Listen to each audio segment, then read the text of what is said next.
When my husband slapped me at our family gathering for refusing to sign over my tech empire, he thought public humiliation would break me.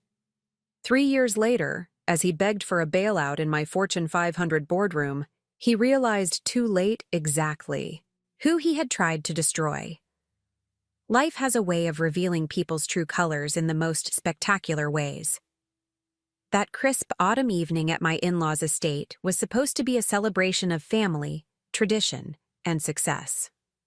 The Montgomery family's annual harvest gathering was always an extravagant affair, with the sprawling gardens transformed into a wonderland of twinkling lights, the scent of pumpkin spice and cinnamon hanging in the air, and the sound of classical music drifting through the carefully manicured grounds.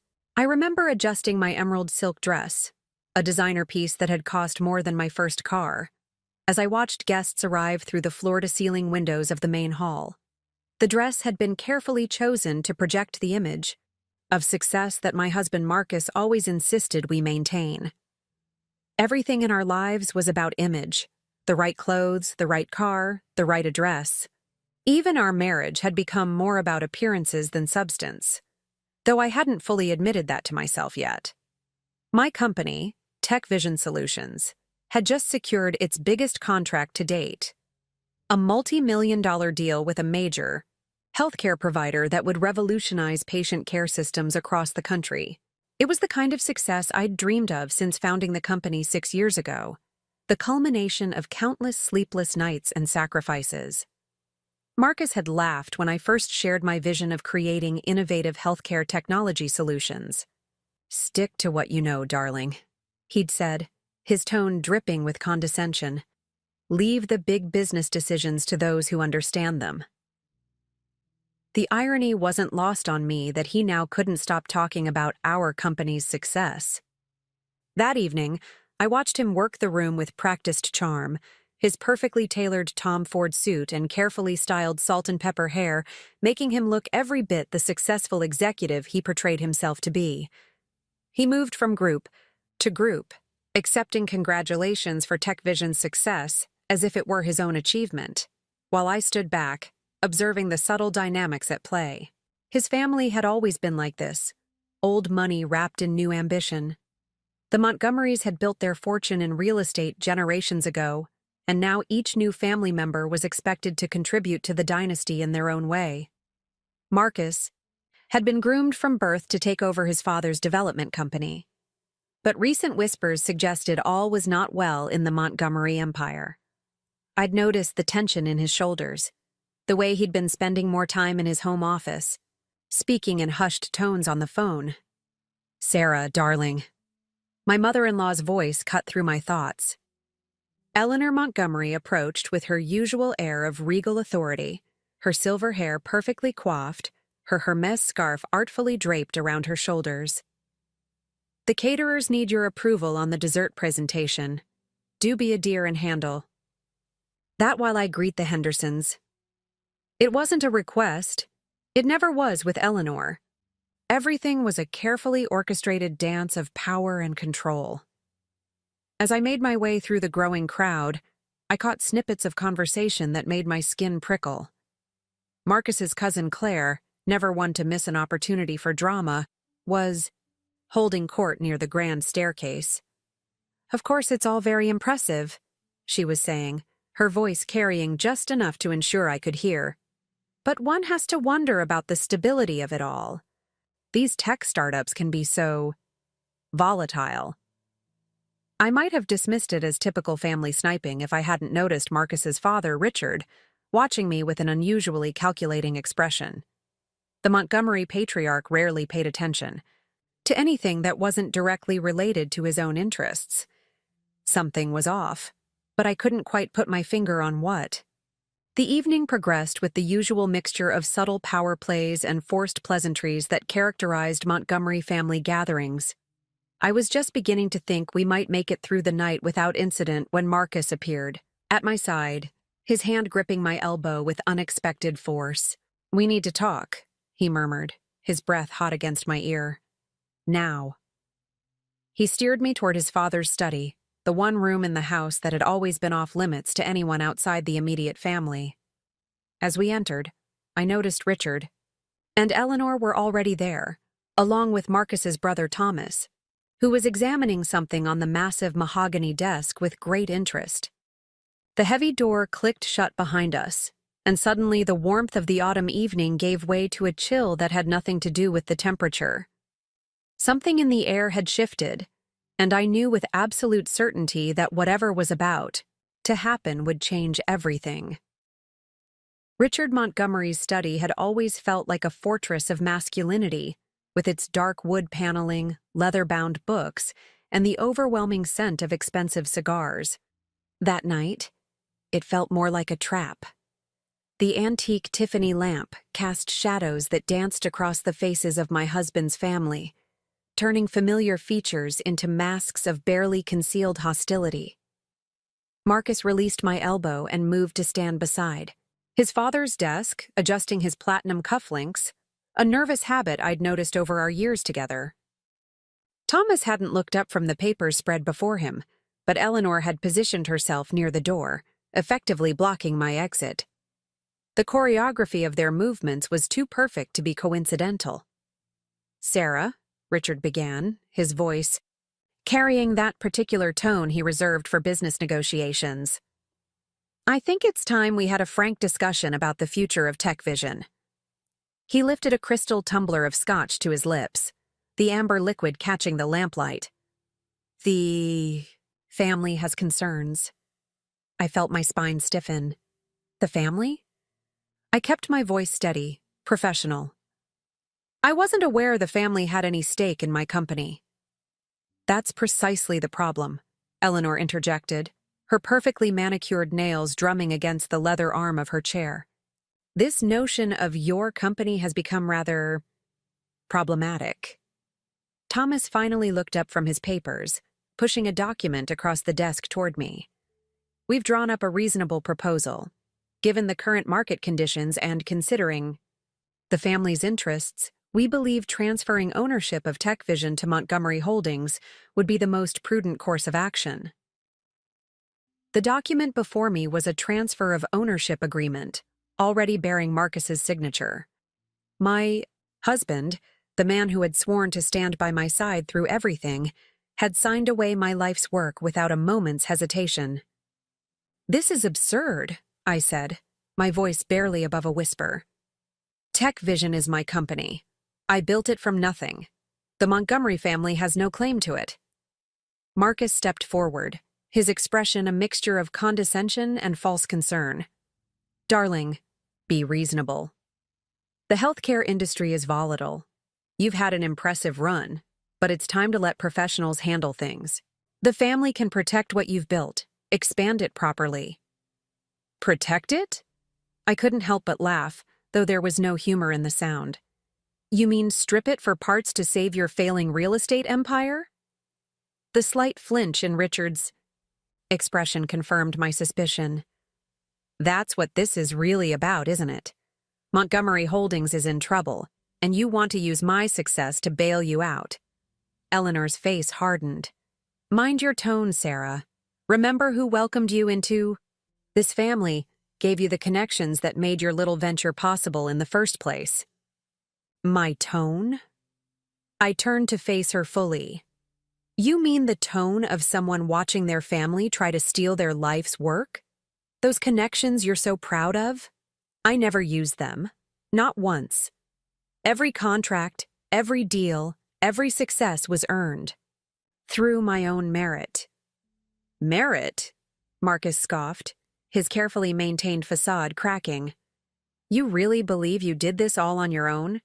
That the Montgomery name had nothing to do with your success? Sign the papers, Sarah. Don't make this more difficult than it needs to be." I picked up the document, examining it with deliberate slowness before tearing it in half. The sound of ripping paper echoed through the study like a gunshot. No. What happened next seemed to unfold in slow motion. Marcus's face contorted with rage, his hand rising and falling in one fluid motion. The force of his slap sent me stumbling backward, the torn papers floating to the ground like fallen leaves. The sharp sting of the blow was nothing compared to the cold realization that none of them, not my husband, not his parents, not his brother, showed any sign of shock or disapproval at his action. "You ungrateful bitch," he spat, his voice trembling with barely contained fury. "After everything we've done for you, this is how you repay us? By destroying the family?" I straightened slowly, tasting blood where my lip had split. The room had gone deadly quiet, the only sound the gentle ticking of the antique grandfather clock in the corner. In that moment, looking at these people, who had claimed to be my family, I felt something shift inside me, a fundamental change in the way I viewed not just them, but myself. "Thank you," I said softly, touching my fingertips to my bleeding lip. "What?" Marcus looked confused, his anger momentarily derailed by my unexpected response. "Thank you for finally showing me exactly who you are. All of you." I turned to Bad, face each of them in turn. "You've made what comes next so much easier." With that, I walked to the door, Eleanor stepping aside almost involuntarily. As I reached for the handle, Richard's voice stopped me. "If you walk out that door, you're walking away from everything. The family, the connections, all of it. You'll have nothing." I smiled, though they couldn't see it with my back turned. "No, Richard.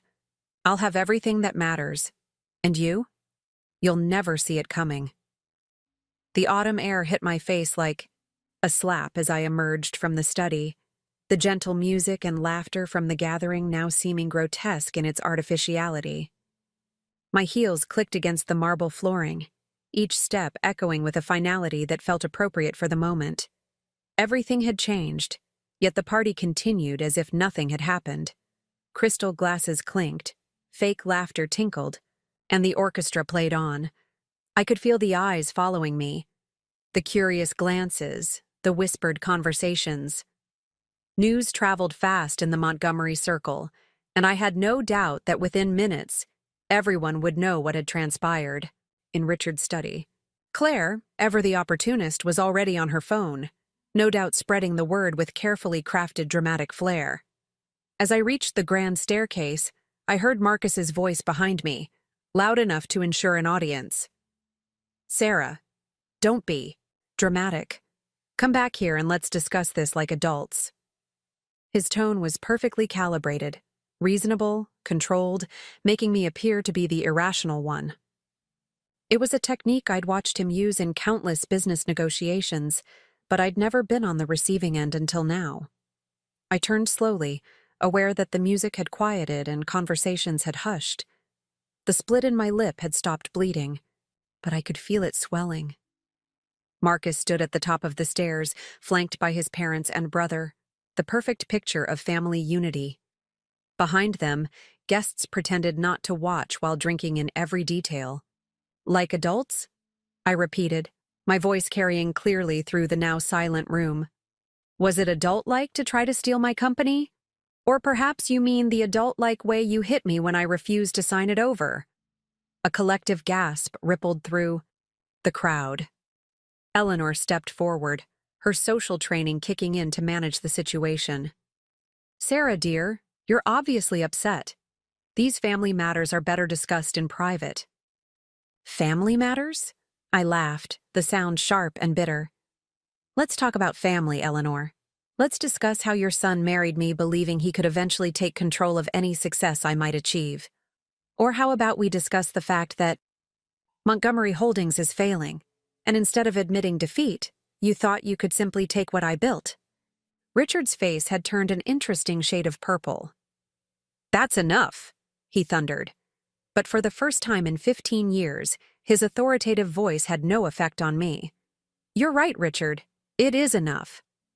I reached up and removed my wedding ring, the platinum band that had once symbolized love and commitment now feeling like a shackle. "I've had enough of the manipulation, the lies, and the thinly veiled contempt. You all thought I was nothing without the Montgomery name? Watch me." I dropped the ring, letting it bounce down the marble stairs with a series of metallic pings that seemed to punctuate my words. The sound of it rolling across the floor was deafening in the silence that had fallen over the gathering. Marcus started down the stairs, his face a mask of controlled rage. "If you do this, you'll regret it.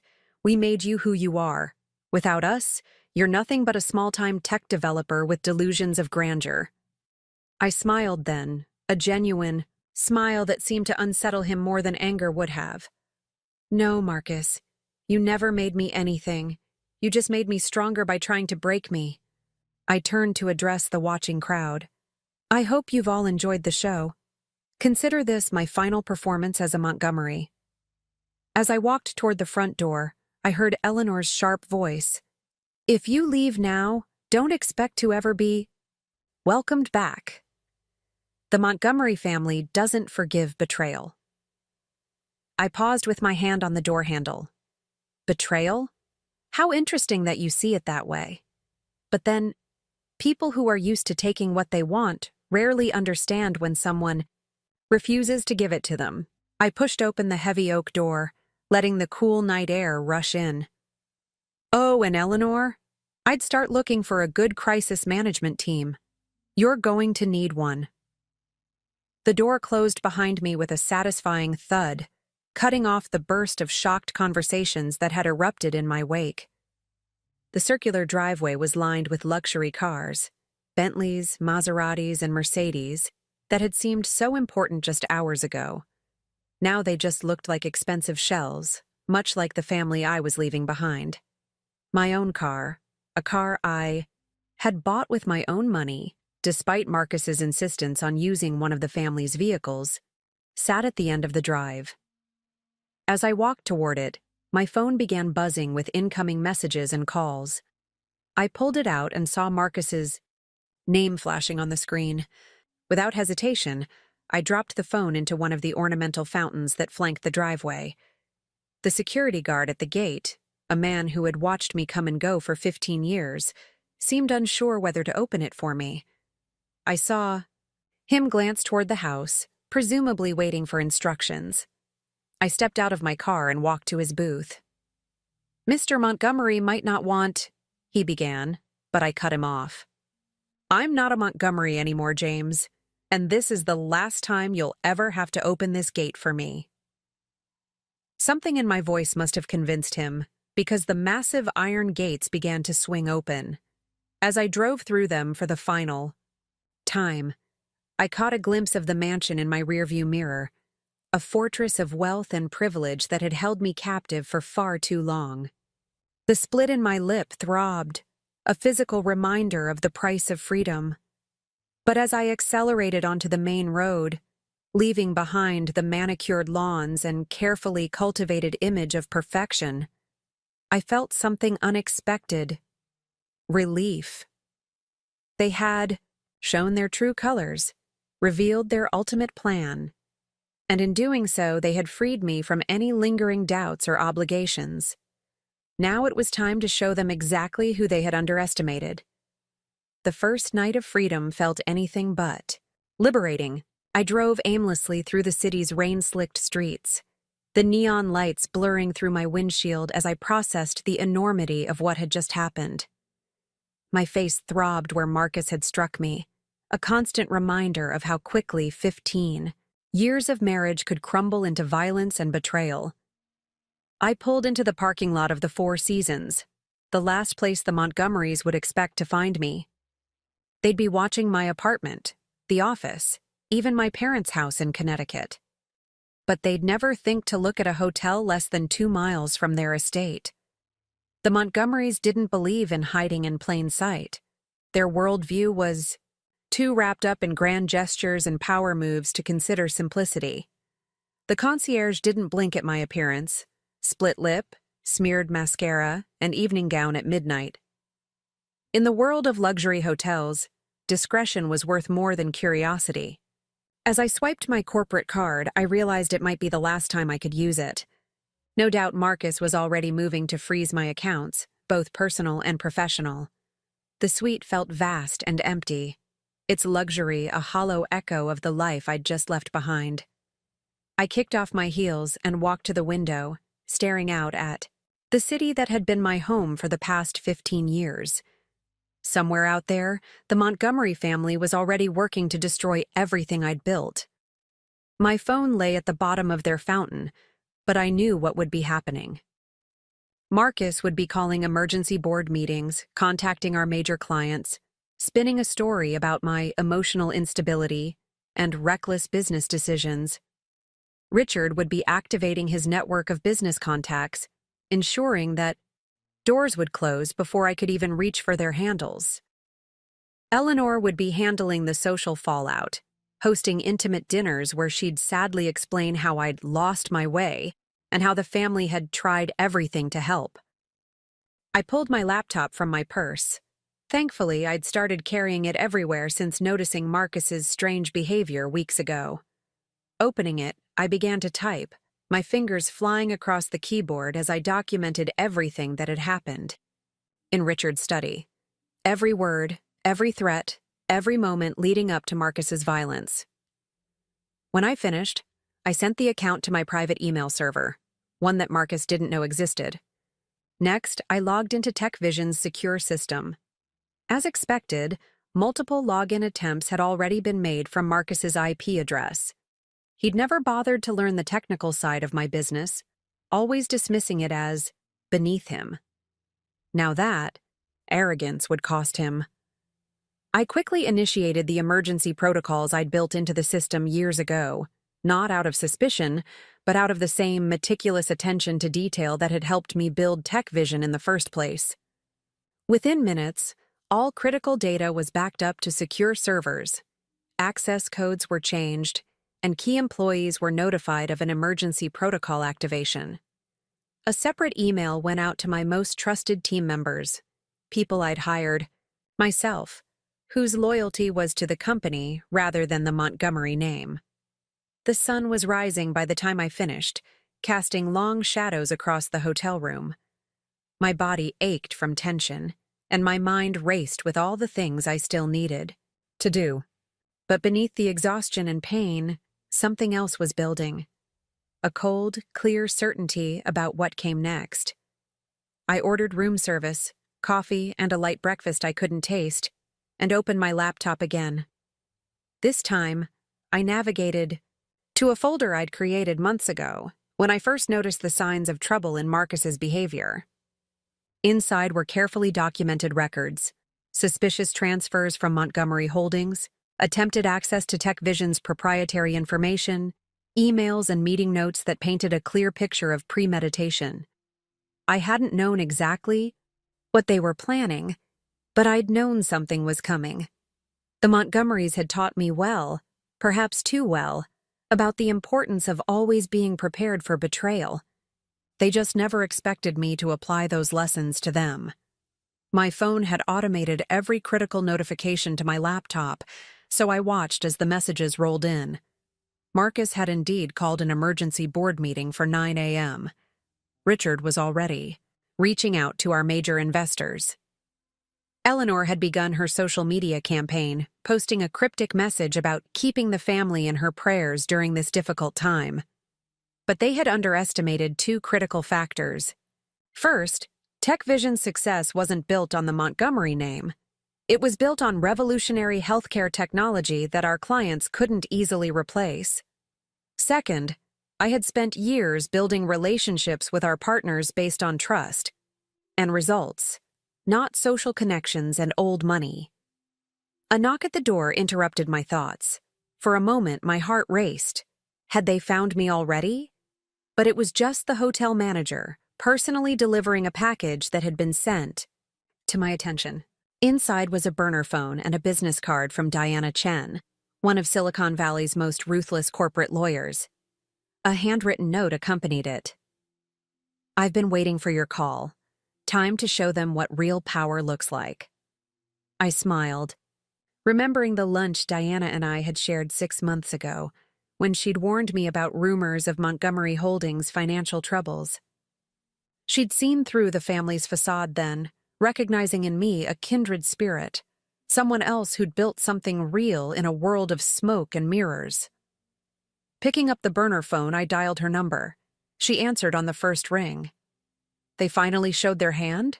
she asked without preamble. "Yes." "And you're ready to fight back?" I touched my split lip, feeling the swelling that would serve as a reminder of this night for days to come. "They tried to take everything from me, Diana. Now I'm going to show them exactly what that feels like." "Good," she replied, and I could hear the smile in her voice.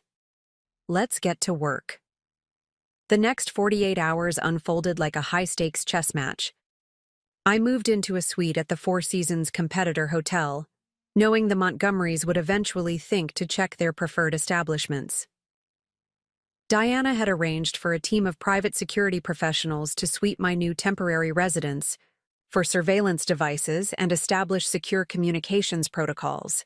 The morning after the confrontation, I watched the business news coverage from my laptop. As expected, Montgomery Holdings had issued a press release expressing deep concern about the leadership situation at TechVision. The financial markets responded with predictable nervousness, our stock price dipping as speculation ran wild about internal power struggles and management instability. "Let them play their game," Diana advised during our morning strategy session. She sat across from me at the suite's dining table, her sharp features reflected in the screen of her tablet as she reviewed documentation. "They're following an outdated playbook, one that worked when business was conducted in country clubs and boardrooms. They don't understand that real power in today's world lies in innovation and actual results." She was right. While Marcus and his family were busy attempting to leverage their social connections, I was focusing on what really mattered. My core team at TechVision, the brilliant minds who had helped build our revolutionary healthcare systems, had received my emergency protocols and responded exactly as I'd hoped. By noon, our chief technology officer had secured all our proprietary technology and intellectual property. Our lead developer had implemented additional security measures I'd designed months ago, effectively locking the Montgomerys out of our most critical systems. "Ms. Carter?" My new assistant, hired by Diana from a specialist agency, appeared with a fresh stack of documents. "The preliminary injunction papers are ready for your review, and Dr. Patel is on a secure line." Dr. Patel's call was crucial. As the head of research at one of the country's largest hospital networks, she had been instrumental in helping us develop our patient care systems. More importantly, she had become a friend over years of collaboration, one of the few real friendships I'd maintained despite the Montgomerys' attempts to isolate me within their social circle. "Sarah," her familiar voice came through clearly on the secure line. "I've been trying to reach you since I heard the news. Are you all right?" "I'm fine, Priya," I assured her, though my still swollen lip suggested otherwise. "But I need to know where you stand. The Montgomerys will be reaching out to all our major partners if they haven't already." There was no hesitation in her response. "They already did. Richard Montgomery himself called this morning, trying to convince me that the company would be in better hands under their management." She paused, and I could hear the anger in her voice. "I told him that our partnership is with you and your team, not with his family's holding company. We've seen the results of your work, Sarah. Our patient outcomes have improved by 30% since implementing your systems. The board won't throw that away because of some family power play." Relief flooded through me. Dr. Patel's support meant more than just maintaining one client relationship. Her influence in the healthcare sector would help others stand firm against the Montgomerys' pressure tactics.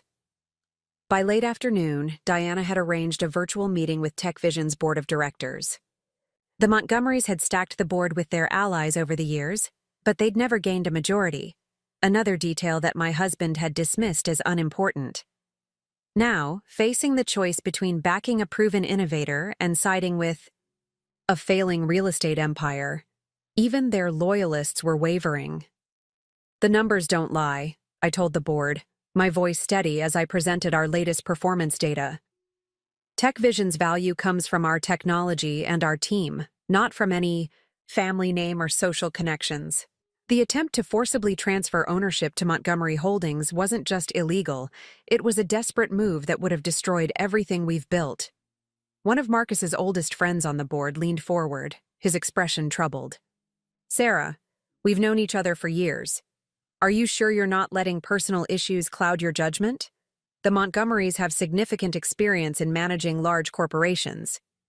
I shared my screen, displaying Montgomery Holdings' confidential financial reports, documents that Marcus had carelessly left accessible on our home network. "Experience in running companies into the ground, you mean? Montgomery Holdings is hemorrhaging money. Their last 3 major projects have failed, and they're leveraged to the hilt. They don't want to manage TechVision. They want to strip it for assets to save their failing empire."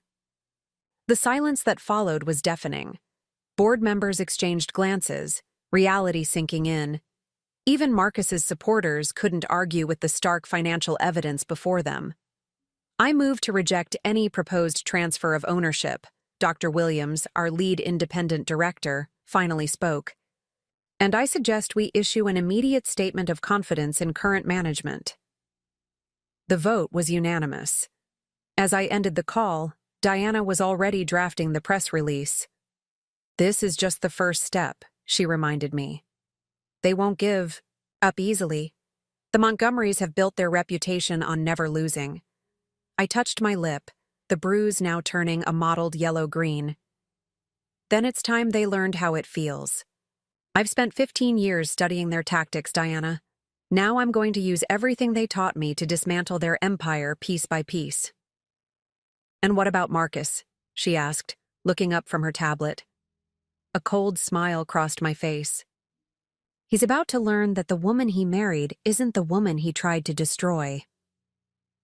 The next week was a masterclass in corporate warfare. While the Montgomerys launched their expected attacks through traditional channels, calling in favors from old money connections, attempting to pressure board members, and spreading carefully crafted rumors about my stability, I executed a strategy they never saw coming. My first move caught them completely off guard. Instead of trying to defend against their accusations, I went public with the entire story. Not through press releases or carefully worded statements, but through a digital exposé that detailed the attempted hostile takeover, complete with documentation of their failing empire and, most damagingly, police photographs of my injuries. From the night of the family gathering, "Are you sure about this?" Diana had asked when I proposed the strategy. "Once you release this, there's no going back. The Montgomerys will see it as a declaration of total war." I was standing by the window of my new office, a sleek, modern space in a building deliberately chosen for its distance from the Montgomerys' financial district territory. They declared war the moment Marcus raised his hand to me. "I'm just changing the battlefield." The story exploded across social media and tech news outlets. The timing was perfect. Amid growing conversations about domestic violence and corporate accountability, the image of a successful female tech CEO being physically assaulted for refusing to surrender her company struck a powerful chord. The fact that it happened at a family gathering, in front of witnesses who did nothing to intervene, made it even more damning. Eleanor's carefully crafted narrative of family unity crumbled in the face of hard evidence. Her social media posts about praying for the family during this difficult time were met with scathing responses and calls for boycotts of Montgomery Holdings properties. The photos of my bruised face, juxtaposed with documentation of the family's attempted corporate takeover, painted a picture that no amount of PR spin could salvage. But I wasn't just fighting a public relations battle. While the Montgomerys scrambled to contain the PR damage, I was systematically dismantling their business empire. The financial records I'd discovered on our home network had revealed more than just their failing projects. They'd exposed a web of questionable dealings and potential regulatory violations.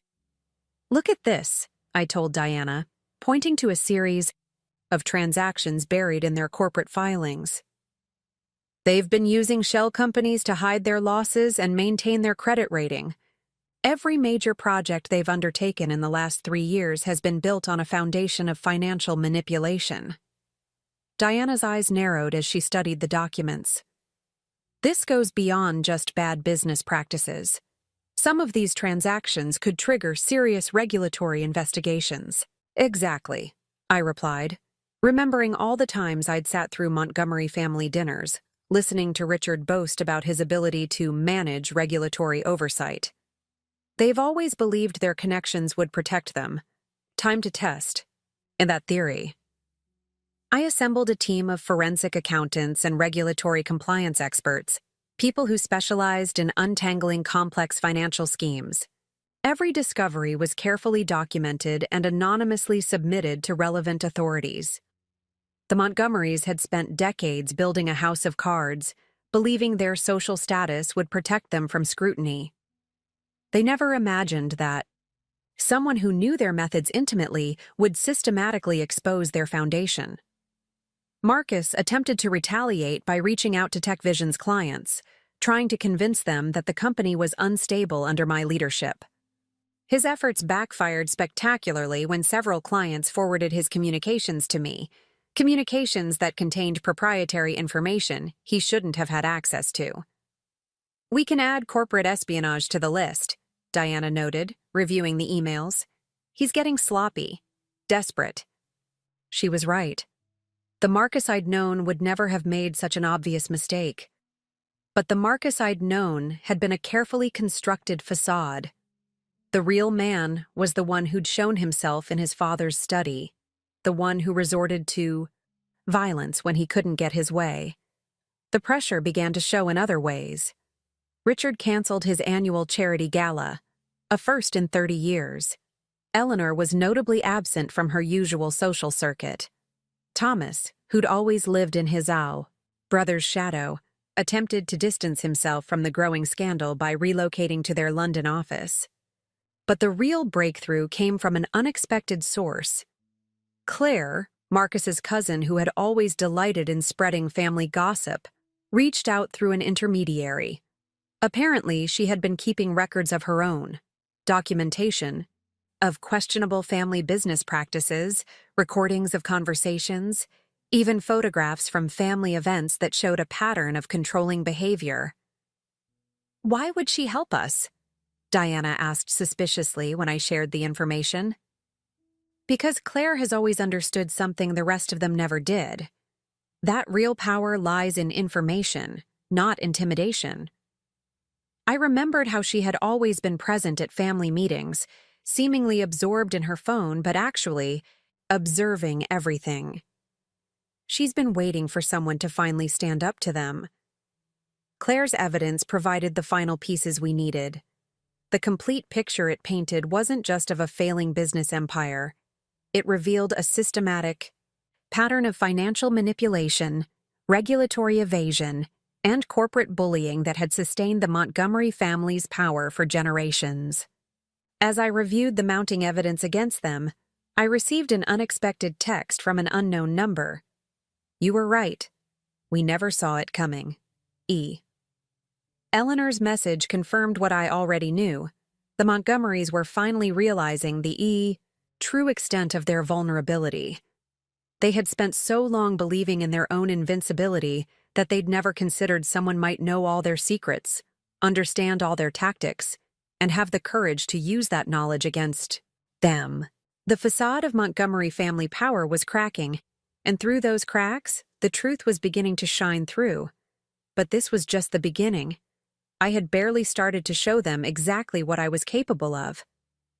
The impact of the Montgomery family's unraveling rippled through high society like a stone thrown into a still pond. Private clubs that had once welcomed them with open arms suddenly found their membership lists full. Charity boards quietly asked for Eleanor's resignation. Social events that had been Montgomery-centered for generations were abruptly being hosted by other families. I watched it all unfold from my new penthouse office, where floor-to-ceiling windows offered a panoramic view of the city they'd once thought they owned. TechVision had not only survived their attempted takeover, but was thriving. Our stock price had rebounded and then soared as the market responded to our newest healthcare innovations and the story of corporate resilience. The securities and Exchange Commission has opened a formal investigation into Montgomery Holdings, Diana announced, striding into my office one morning. She dropped a thick folder on my desk. They're particularly interested in those shell companies we identified. I flipped through the documents, noting the extensive scope of the investigation. How did Richard take the news? Diana's smile was sharp. According to my sources, he had to be given a sedative. Apparently, he's not handling the loss of control well. The old Sarah might have felt a twinge of sympathy. The woman I'd become understood that this was simply consequence meeting action. The Montgomerys had built their empire on the assumption that rules were for other people. Now they were learning otherwise. My assistant buzzed through on the intercom. "Ms. Carter, Thomas Montgomery is in the lobby. He's requesting a meeting." Diana and I exchanged glances. Thomas had been the quiet one during the confrontation in Richard's study, more focused on the paperwork than the actual conflict. Of all the Montgomerys, he'd been the least involved in the attempted takeover. "Send him up," I decided, "but have security on standby." Thomas looked different from the last time I'd seen him. Thinner, more haunted. The perfectly tailored suits and carefully maintained appearance that were Montgomery trademarks had slipped. He stood awkwardly in my office, looking out of place among the modern decor that had replaced the traditional styling his family preferred. "Sarah," he began, then stopped, seeming unsure how to continue. I need your help." I gestured to a chair, but remained standing. "Help with what, Thomas? Has Marcus sent you to negotiate?" He shook his head quickly. "No, they don't know I'm here. I'm here because—" He swallowed hard. "Because you were right about everything. The company is collapsing. Father's health is failing. Marcus is becoming more unstable by the day. And I have evidence that could bring down what's left of the family." I studied him carefully. "Why would you want to do that to your own family?" "Because they're not just destroying themselves anymore." His voice cracked slightly. "Eleanor's started liquidating charitable trusts to cover losses. Pension funds for long-term employees are being drained. Hundreds of people who trusted our family are going to lose everything when this house of cards finally falls." It was exactly what I'd suspected, but hadn't been able to prove. The Montgomerys weren't just fighting to save their empire. They were burning everything and everyone around them in a desperate attempt to maintain their facade of power. "What kind of evidence?" Diana asked, her legal mind already at work. Thomas pulled out a USB drive. "Everything. Account numbers, transfer records, recordings of family meetings where they planned how to hide the losses. Even," he hesitated, looking at me, "even footage from the security cameras in Father's study the night of the family gathering." My hand unconsciously went to my lip, where the last traces of bruising had finally faded. "You kept that footage?" He nodded. I knew that night that everything was going to change, that what they were doing was wrong, but I was too much of a coward to stop it. I took the drive, turning it over in my hands. "Why now, Thomas? Why not come forward sooner?" "Because yesterday, I overheard Marcus and Father planning to drag your company down with them. They're going to try to trigger a market panic, spread rumors about security breaches in your healthcare systems. They don't care how many patients might be affected. They just want to prove they can still hurt you." The old Montgomery playbook. If you can't win, make sure everyone loses. But they'd forgotten who they were dealing with. I'd spent 15 years watching them operate, learning their tactics, understanding their weaknesses. "Diana," I turned to my lawyer, "how quickly can we move on this?" She was already on her phone. "I can have a team analyzing the evidence. Within the hour. If what Thomas says is true, we can have injunctions filed by morning." I turned back to Thomas. "You understand what this means? Once we use this evidence, there's no going back. The Montgomery name won't just be damaged, it will be destroyed."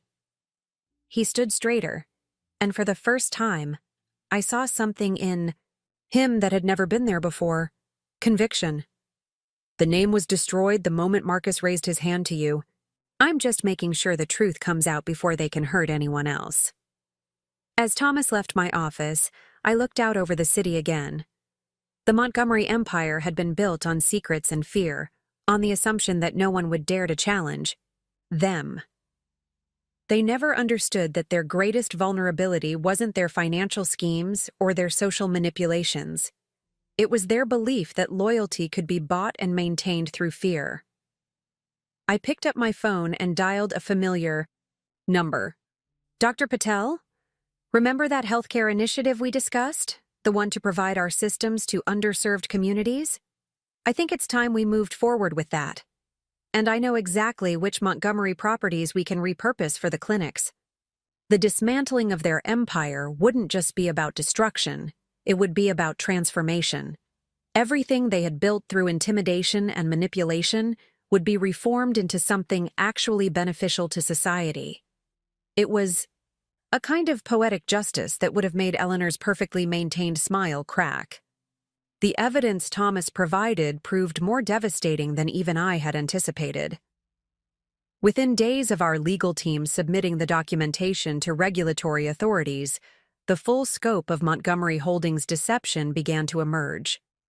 The carefully constructed image of old money respectability crumbled as investigators uncovered layer after layer of financial manipulation. "The pension fund situation is worse than we thought," Diana reported during our morning briefing. She spread documents across my desk, each page revealing new depths of corruption. They didn't just borrow against the funds. They've been systematically replacing real assets with worthless paper for years. Thousands of employees' retirement savings are essentially gone. I felt a cold anger settle in my chest. Can we trace where the money went? That's the interesting part. Diana pulled up a complex diagram on her tablet. Most of it was funneled through a series of offshore accounts, but the final destination appears to be personal accounts belonging to Marcus and Richard. They weren't just trying to save the company. They were preparing their own golden parachutes. The revelation shouldn't have surprised me, but somehow it still did. Even after everything, some part of me hadn't wanted to believe they would steal from their own employees, people who had served the family loyally for decades. My phone buzzed with a news alert. Montgomery Holdings stock suspended amid fraud. Investigation. The headline was accompanied by a photo of Richard being escorted from their corporate headquarters by federal agents, his face ashen with rage and disbelief. Eleanor stood in the background, her perfectly maintained facade finally cracking as photographers captured her moment of devastation. "We need to move quickly," I told Diana, "before they can hide or destroy any more evidence. And we need to do something about those pension funds." She nodded, already typing on her phone. "I've got our finance team working on a proposal. If we structure it right, Tech Vision could potentially step in as a white knight, save the pensions, acquire key Montgomery assets at a discount, and come out looking like corporate heroes." The irony wasn't lost on me. The company they had tried to steal could end up owning the ruins of their empire, but unlike them, we would use those assets to actually help people. My assistant interrupted with an urgent message. "Ms. Carter, Marcus is in the building. He somehow got past security. Should I call the police?" Before I could respond, my office door burst open. Marcus stood in the doorway, his appearance a shocking contrast to the polished executive I'd been married to. His expensive suit was rumpled, his face unshaven, and his eyes held a wild look I'd never seen before. "You vindictive bitch," he snarled, taking a step forward. "Are you happy now? You've destroyed everything." Diana reached for her phone, but I held up a hand to stop her. "Security's already on the way, aren't they, Lisa?" I asked my assistant calmly. "Yes, Ms. Carter, 30 seconds out." I turned, back to Marcus, noting how his hands trembled with barely suppressed rage. "I destroyed nothing, Marcus. You and your family did that all by yourselves. I just exposed the truth." He laughed, a harsh, bitter sound. "The truth? You want to talk about truth? The truth is, You were nothing before us. We gave you everything. The connections, the opportunities, the status. And this is how you repay us? No, Marcus. I stood, walking around my desk to face him directly. The truth is that you never gave me anything. Everything I built despite you, not because of you. You just couldn't stand that, could you? The idea that your wife might be more successful than you? His face contorted, and for a moment I thought he might try to hit me again. But before he could move, security officers flooded the office. This time, there were witnesses. This time, there would be consequences. As they led him away, still shouting threats and accusations, I turned to Diana. Make sure that footage from my office security cameras is sent to the prosecutors, and draft a restraining order, not just against Marcus, but the entire family. She nodded, but her expression was concerned. They're going to get desperate now. This kind of public humiliation, the criminal charges, the loss of status, it's everything they feared most. Good, I replied, straightening papers on my desk that Marcus's entrance had disturbed. Let them feel what it's like to lose everything. Let them experience what they've put so many others through. My phone lit up with another message, this one from Claire. Eleanor's been hospitalized. Anxiety attack after the arrests. Richard's lawyer is trying to make a deal with prosecutors. The family's turning on each other. I remembered Eleanor's words from the night of the family gathering. The Montgomery family doesn't forgive betrayal. She had been right about that, but she'd never imagined they would end up betraying each other. Are you okay? Diana asked softly, watching me read the message. I looked out my window at the city skyline, where the Montgomery building had once dominated the view. Their logo was being removed today, another visible symbol of their falling empire. I'm better than okay, I replied. I'm free. And now, so are all the people they've been exploiting for years. Diana gathered her papers, preparing to leave. There's going to be fallout from this for months, maybe years. Criminal trials, civil suits, regulatory hearings. Let them come, I said firmly. Everything they did in darkness is going to be dragged into the light. It's time for the world to see the real Montgomery family. As if to punctuate my words, another news alert flashed across my screen. Montgomery Family Trust frozen. Charitable foundations under investigation. The empire wasn't just crumbling anymore. It was being systematically dismantled, brick by corrupt brick. The media dubbed it the Montgomery Meltdown. What had started as a family power struggle had evolved into one of the biggest financial scandals of the year. Every day brought new revelations, each more damaging than the last. But while the public was fascinated by the salacious details of the family's downfall, I was focused on something more important: rebuilding what they had destroyed. The pension fund restoration project is ready to launch, I announced to our board of directors. The boardroom, now relocated to our new headquarters, was a stark contrast to the old-world opulence of Montgomery Holdings. Modern, transparent, and filled with natural light, it reflected the company culture I'd always envisioned. The financial impact on TechVision will be significant, one director cautioned. Taking on those pension obligations will be offset by the acquisition of Montgomery assets at pennies on the dollar, I finished. But more importantly, it's the right thing to do. Those employees didn't deserve to lose their retirement savings because of the family's greed. The vote was unanimous. Within hours, we announced a comprehensive plan to protect the pensions of former Montgomery Holdings employees. The press coverage was immediate and overwhelmingly positive. Tech, CO saves thousands of pensions after ex-husband's family's fraud. Diana arrived at my office later that day with more updates. Richard's plea deal just became public. He's turning state's evidence against Marcus and several board members. Apparently, family loyalty only goes so far when you're facing federal charges. I wasn't surprised. The Montgomerys had always preached family unity, but their true loyalty had only ever been to power and status. Now that both were gone, they were turning on each other with the same ruthlessness they'd once directed at outsiders. "There's something else," Diana continued, her expression serious. "Eleanor's requesting a private meeting. She sent this through. Her personal attorney, not the family's legal team." That was unexpected. Eleanor Montgomery had always been the family's chief architect of social manipulation. For her to reach out independently, especially now, meant something significant had changed. Set it up, I decided. But not here, somewhere neutral. The meeting was arranged for the following day at a small, private restaurant, the kind of place the old Eleanor would never have deigned to visit. When I arrived, I almost didn't recognize her. Gone were the designer clothes and perfect makeup.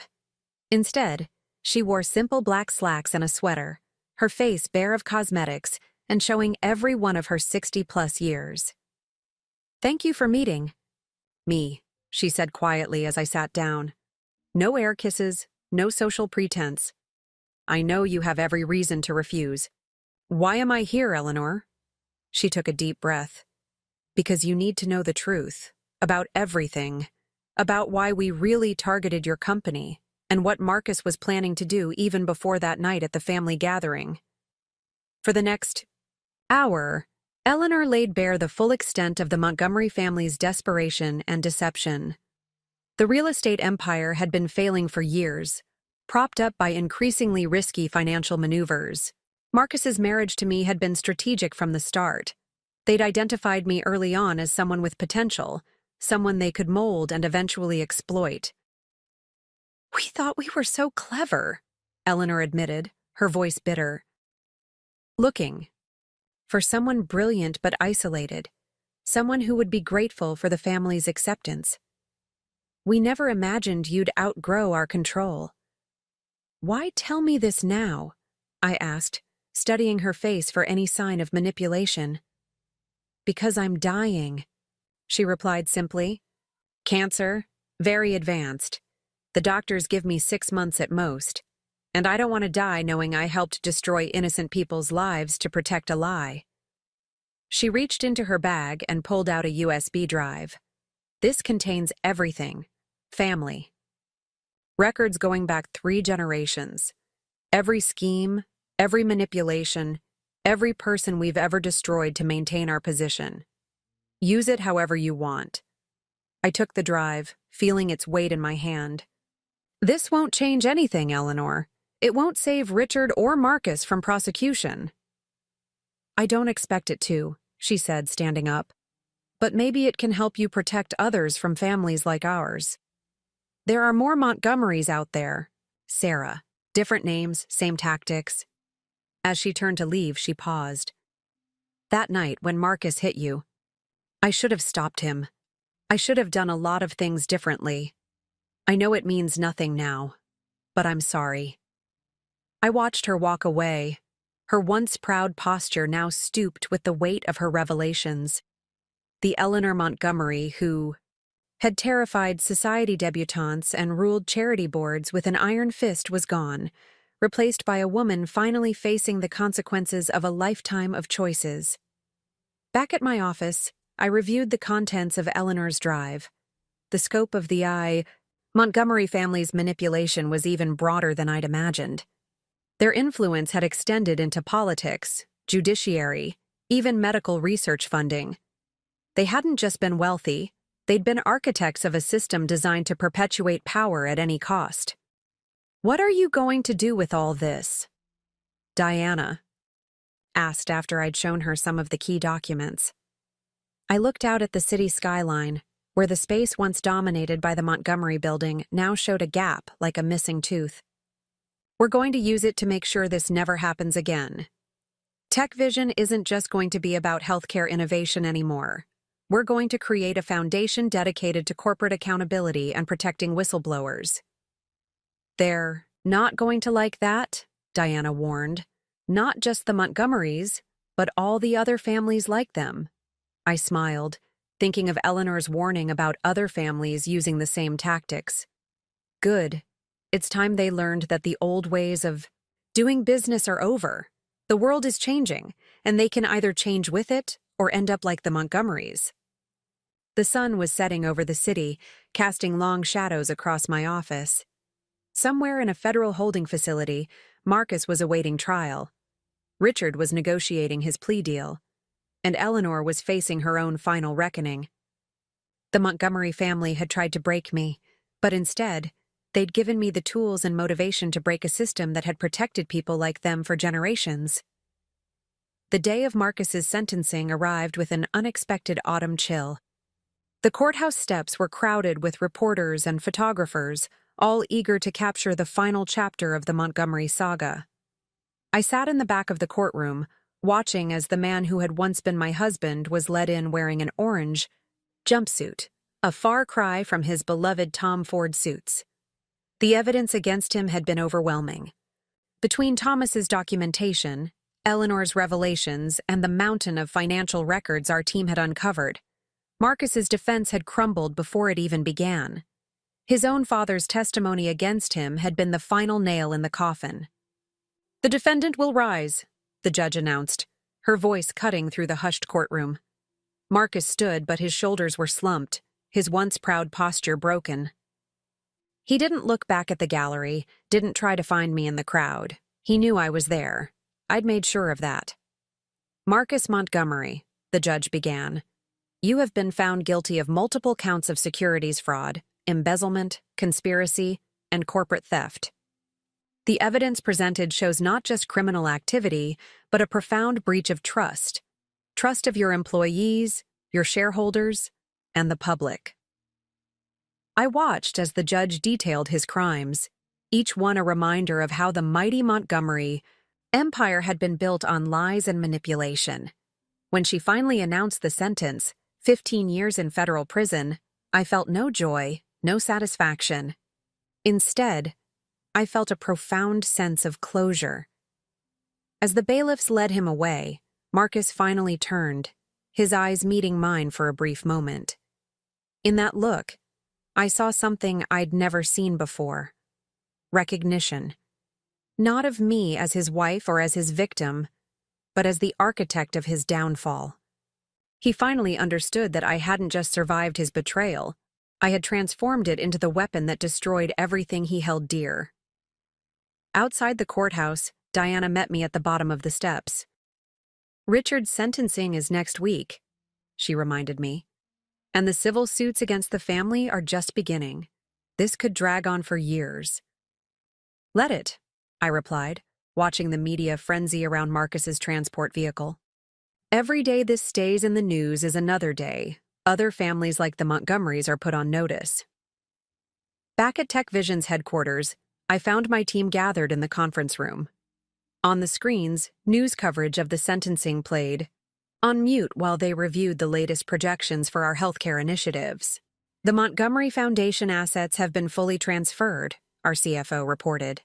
"We've already begun converting their old properties into medical centers.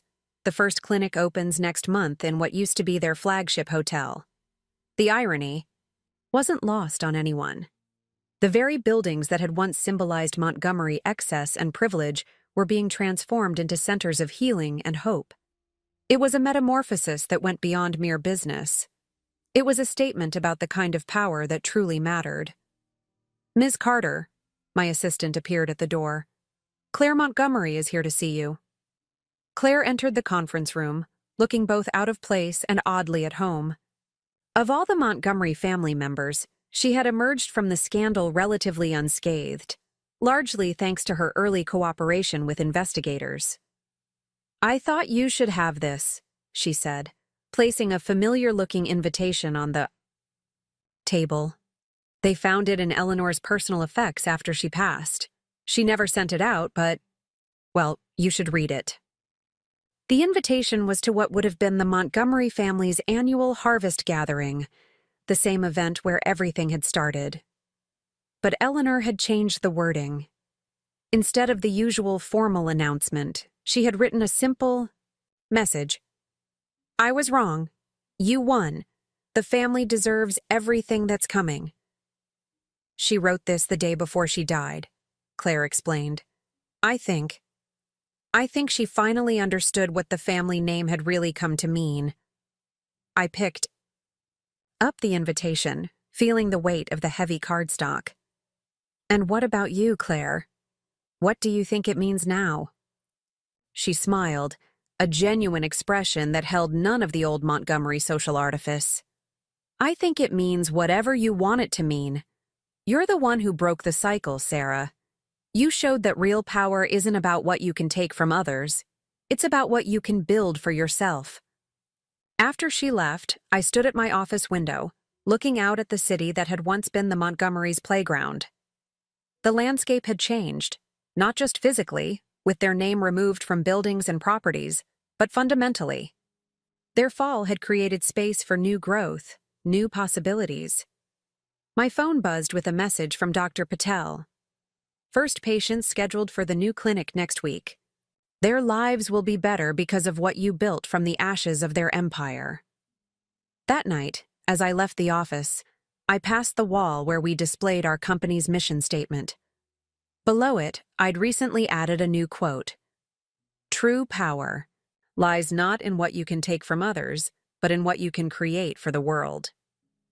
The security guard nodded as I passed, and I remembered that night at the Montgomery estate, when a similar guard had hesitated to let me leave. Everything had changed since then. I had changed.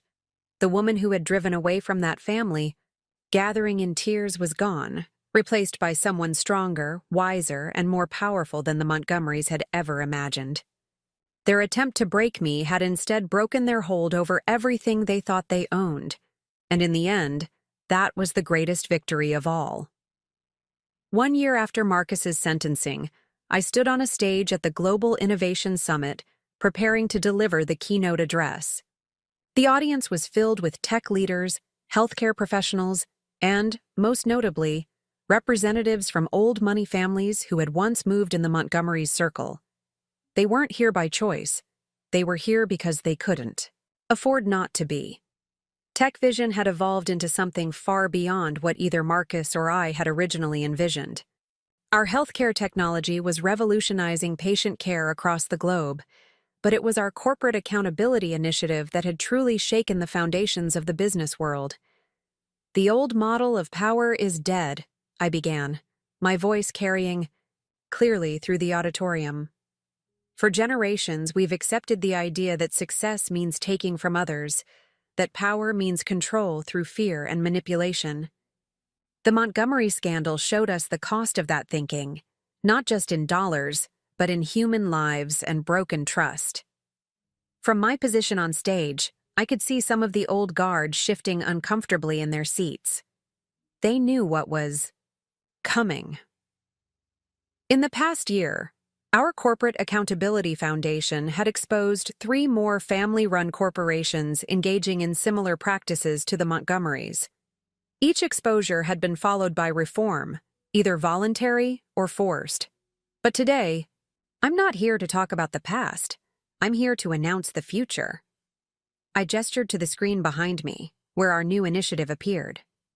TechVision is launching the Corporate Renaissance Program, a $1 billion commitment to helping traditional companies transition to modern, ethical business practices. The irony was delicious.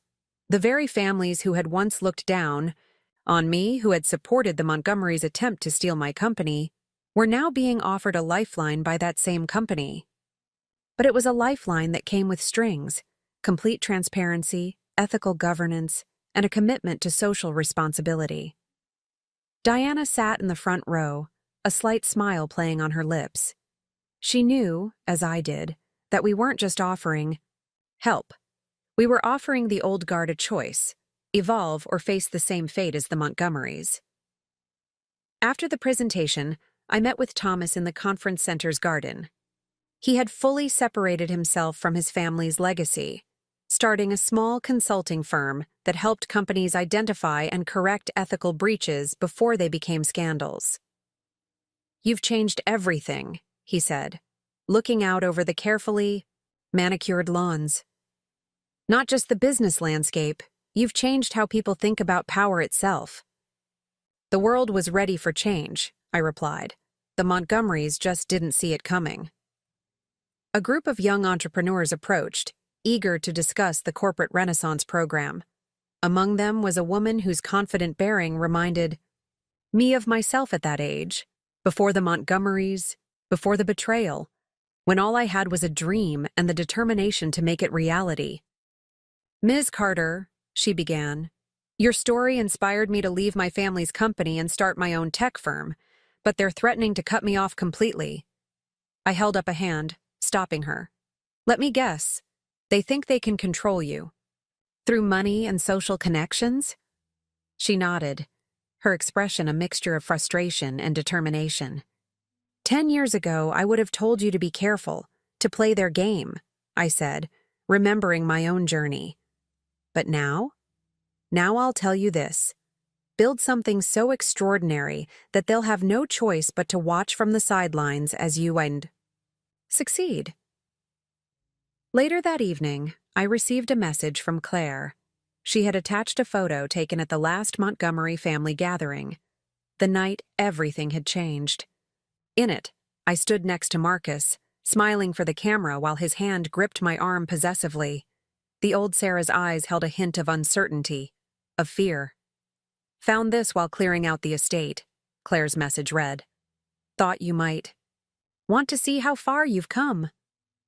I studied the photo, remembering the woman I had been.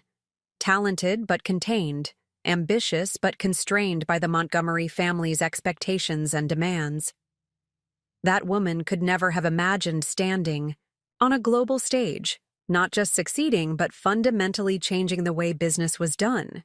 My phone buzzed again, this time with news that our latest healthcare innovation had received FDA approval. The system would make life-saving treatments accessible to millions who couldn't previously afford them.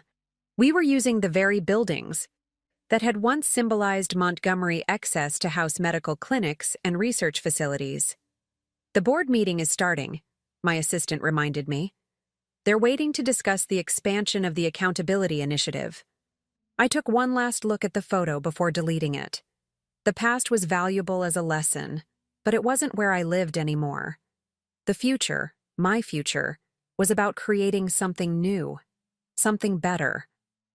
In the boardroom, faces both familiar and new greeted me. Our board now included some of the brightest minds in technology, healthcare, and ethical business practices. The old portraits of Montgomery patriarchs had been replaced by artwork created by patients in our medical centers. "Let's begin," I said, taking my seat at the head of the table. "We have a world to change." 3 years to the day after that fateful family gathering, I stood in my office reviewing the final paperwork for the acquisition of Montgomery Holdings' last remaining asset, their historic family estate. The irony wasn't lost on me that the very house where Marcus had tried to steal my company would now become the headquarters for our Corporate Ethics Institute. Diana entered with a stack of newspapers, each headline telling a different part of the same story. TechVision CEO revolutionizes corporate culture. Former Montgomery estate to become ethics training center. Sarah Carter named business leader of the decade.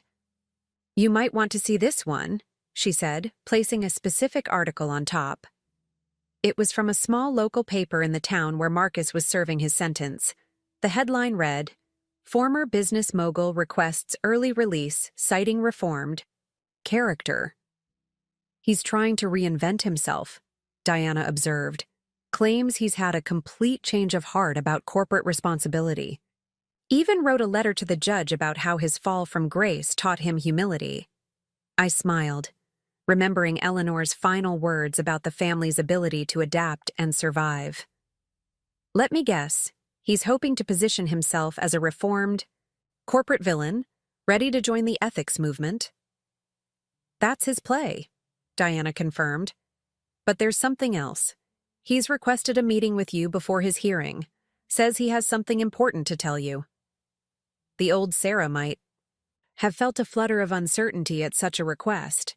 The woman I'd become simply felt curiosity. "Set it up," but not at the prison. I want this on my terms.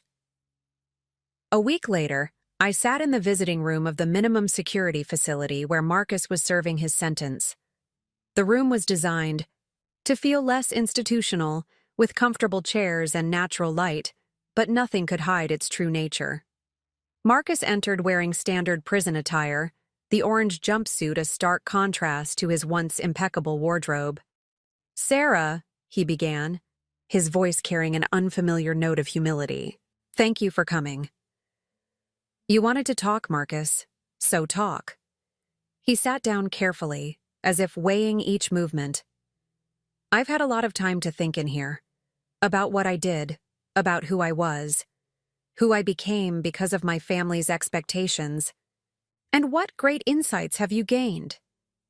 I kept my voice neutral, watching him closely. "That you were right, about everything. The way we did business, the way we treated people. It was all wrong. I see that now." He leaned forward, earnestness radiating from every pore. "I want to make amends, to be part of the solution." I studied him for a moment, noting the subtle tells that hadn't changed. The slight tightening around his eyes when he was performing, the way his hands remained perfectly still when he was trying to convince someone of something. "You know what your biggest mistake was, Marcus?" I asked, interrupting his carefully prepared speech. "It wasn't the fraud or the attempted theft of my company, or even hitting me. It was believing that power only flows in one direction, from those who take to those who give." He blinked, thrown off script. "I don't understand." The real power was never in the Montgomery name, or the family connections, or the social status. It was in what we could create, what we could build. You could have been part of something revolutionary, something that actually helped people. Instead, you chose to try to steal what you couldn't build yourself. "That's why I'm reaching out now," he insisted. "I want to be part of building something better."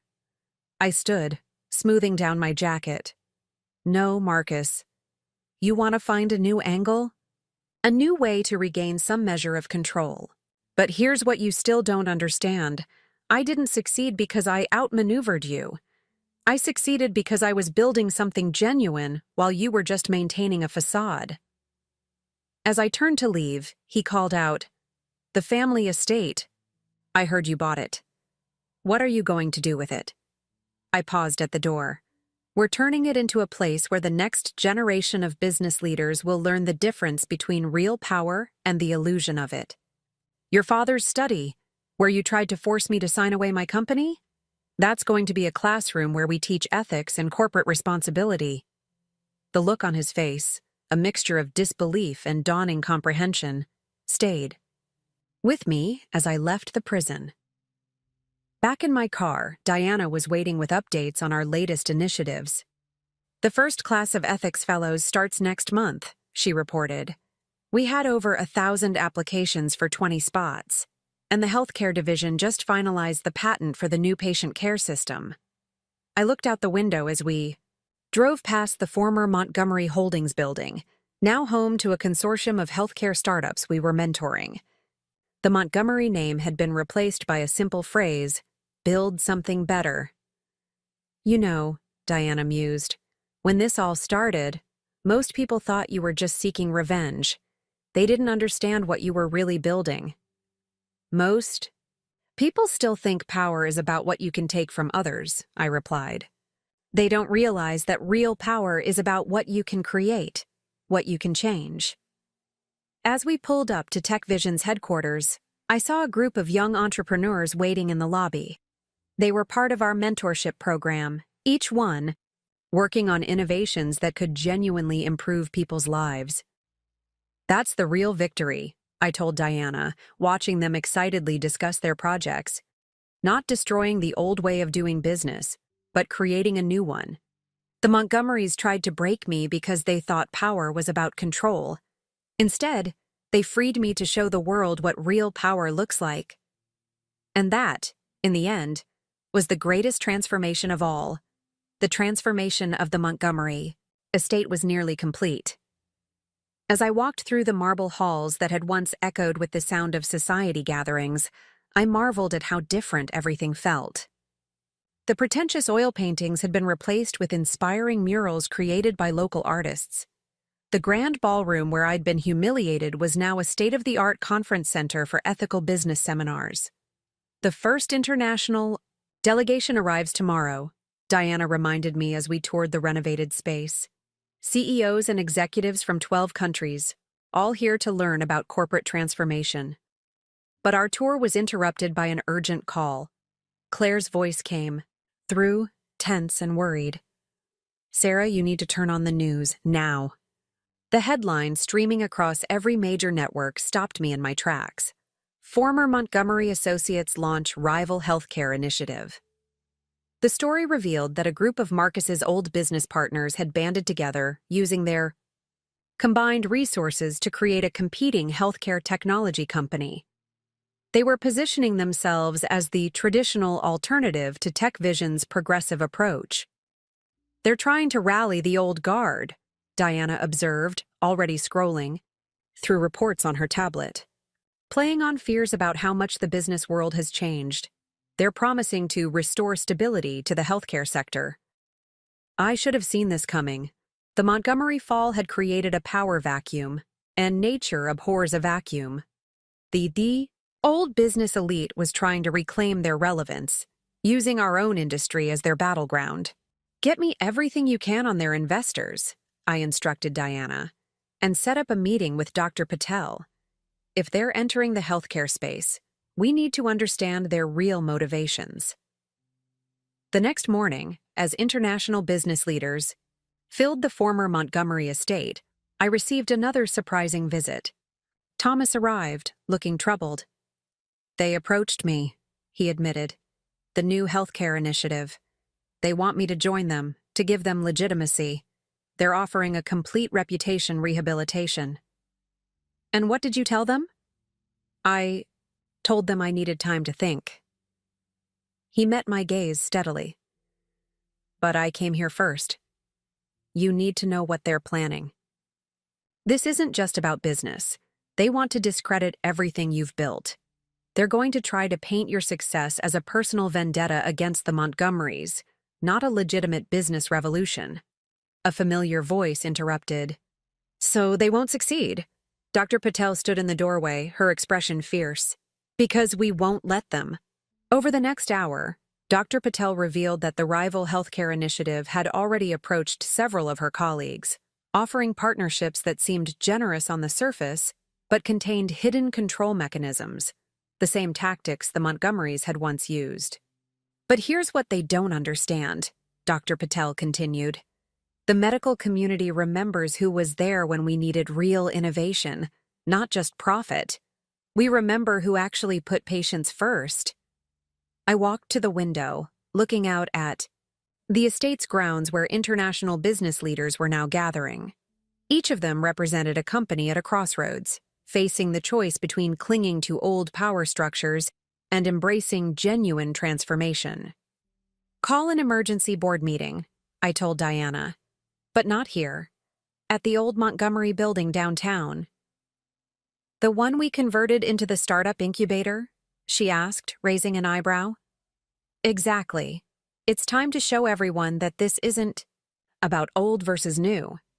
It's about who's actually building the future." The next day, as board members filed into what had once been Richard Montgomery's personal boardroom, now a vibrant collaborative space filled with young innovators, I laid out our response to the challenge. "They think they can beat us by returning to the old ways," I began. "But they're fighting a battle that's already been lost. While they're trying to rebuild walls, we've been breaking down barriers. While they're trying to concentrate power, we've been distributing it." I revealed our new initiative, an open-source healthcare technology platform that would allow developers worldwide to contribute to improving patient care. It was the opposite of the old Montgomery approach of hoarding knowledge and controlling access. "They want to make this personal?" I continued. "Fine, let's show them what personal really means. Every patient who's received better care because of our innovations, every startup we've helped launch, Every life we've improved, that's personal. That's real power. The international delegates watched from the gallery as our board unanimously approved the initiative. Among them, I noticed several faces I recognized from old Montgomery gatherings. People who had once dismissed me, now taking notes on how to transform their own companies. As the meeting concluded, Thomas approached me again. "I know what to tell them now," he said. "The answer is no. Some legacies aren't worth reviving." Looking around at what we'd built, the incubator full of passionate innovators, the international leaders eager to learn a new way of doing business, the healthcare professionals committed to real change, I realized that this latest challenge wasn't a threat. It was an opportunity to prove yet again that true power comes from creation, not control.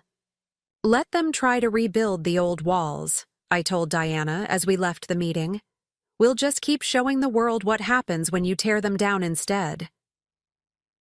The launch of our open-source healthcare platform sent shockwaves through the industry. While our competitors scrambled to protect their proprietary systems, we were inviting collaboration from developers and healthcare providers worldwide. The contrast couldn't have been starker. Their walls versus our bridges, their control versus our community. But the rival healthcare initiative, now calling itself Heritage Health Solutions, wasn't backing down. Looking out over the city, I could see the lights of hospitals where our systems were helping doctors save lives right at that moment. In developing countries, our technology was enabling remote diagnoses and treatment. In crisis zones, our emergency response protocols were helping coordinate relief efforts. "They still think this is about the Montgomerys," I told Thomas. "About revenge or power or control. They don't understand that we're not fighting against something anymore. We're building towards something, and that's a battle they can't win." Operation Legacy turned out to be more insidious than we'd anticipated. Heritage Health Solutions had spent months quietly assembling a coalition of old money families and traditional healthcare executives, all united by their fear of the changes we'd sparked in the industry. Their plan wasn't just to compete with us. It was to fundamentally challenge the new paradigm we'd created. "They're calling for increased regulation of healthcare technology," Diana reported, spreading documents across my desk. "Specifically, targeting open-source medical systems and collaborative development platforms. They're claiming it's about safety and security, but it's really about control," I finished, scanning the proposals. The legislation they were pushing would effectively force healthcare technology back into the old model: proprietary, expensive, and accessible only to those who could afford premium prices. I was reviewing their proposal when my phone lit up with an urgent message from Dr. Patel. "Turn on the news, now." Heritage's CEO was holding a press conference, standing in front of their newly opened headquarters, a gleaming tower that deliberately mimicked the architectural style of the old Montgomery buildings. But it was his words that caught my attention. "While some companies prioritize rapid change and untested innovations," he was saying, his tone carefully measured, "we believe in the proven traditions of healthcare excellence. Our focus is on maintaining the high standards that have always characterized premium medical care." The message was clear. They were positioning themselves as the guardians of quality healthcare, implying that our open-source approach somehow meant lower standards. It was a clever play, designed to prey on people's fears about medical technology. But they had made one crucial mistake. "Diana," I called, already reaching for my phone, "get me Dr. Zhang from the WHO and contact every major hospital using our systems. It's time to show the world what high standards really look like." Over the next 24 hours, we assembled an unprecedented coalition. Doctors from rural clinics in developing countries, surgeons from leading hospitals, emergency responders, who had used our systems in crisis zones. Each had a story to tell about how open-source healthcare technology had transformed their ability to save lives. We didn't hold a press conference. Instead, we launched a global live stream, showing real-time examples of our technology in action. In Brazil, a remote village doctor was using our platform to consult with specialists in São Paulo. In Kenya, a mobile clinic was delivering specialized care using our diagnostic tools.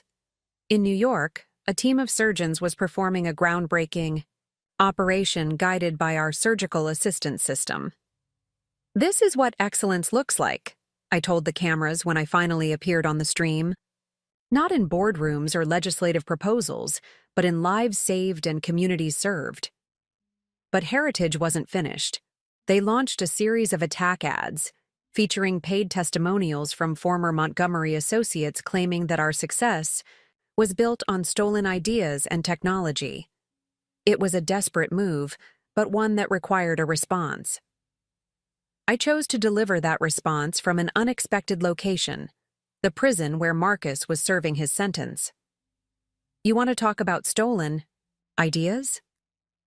I addressed the cameras, standing in the same visiting room where Marcus had tried to convince me of his reformation. "Let me tell you about real theft. Real theft is when you try to take someone's life's work through intimidation and violence. Real theft is when you attempt to maintain power by denying others the chance to innovate and grow." The cameras followed me as I walked through the prison corridors. This is where attempts to control and restrict innovation lead. But out there? I gestured beyond the prison walls. Out there, we're building something different. Something that can't be stolen or controlled because it belongs to everyone who wants to make healthcare better. The impact was immediate. Heritage's stock price plummeted as investors recognized the futility of fighting against the future.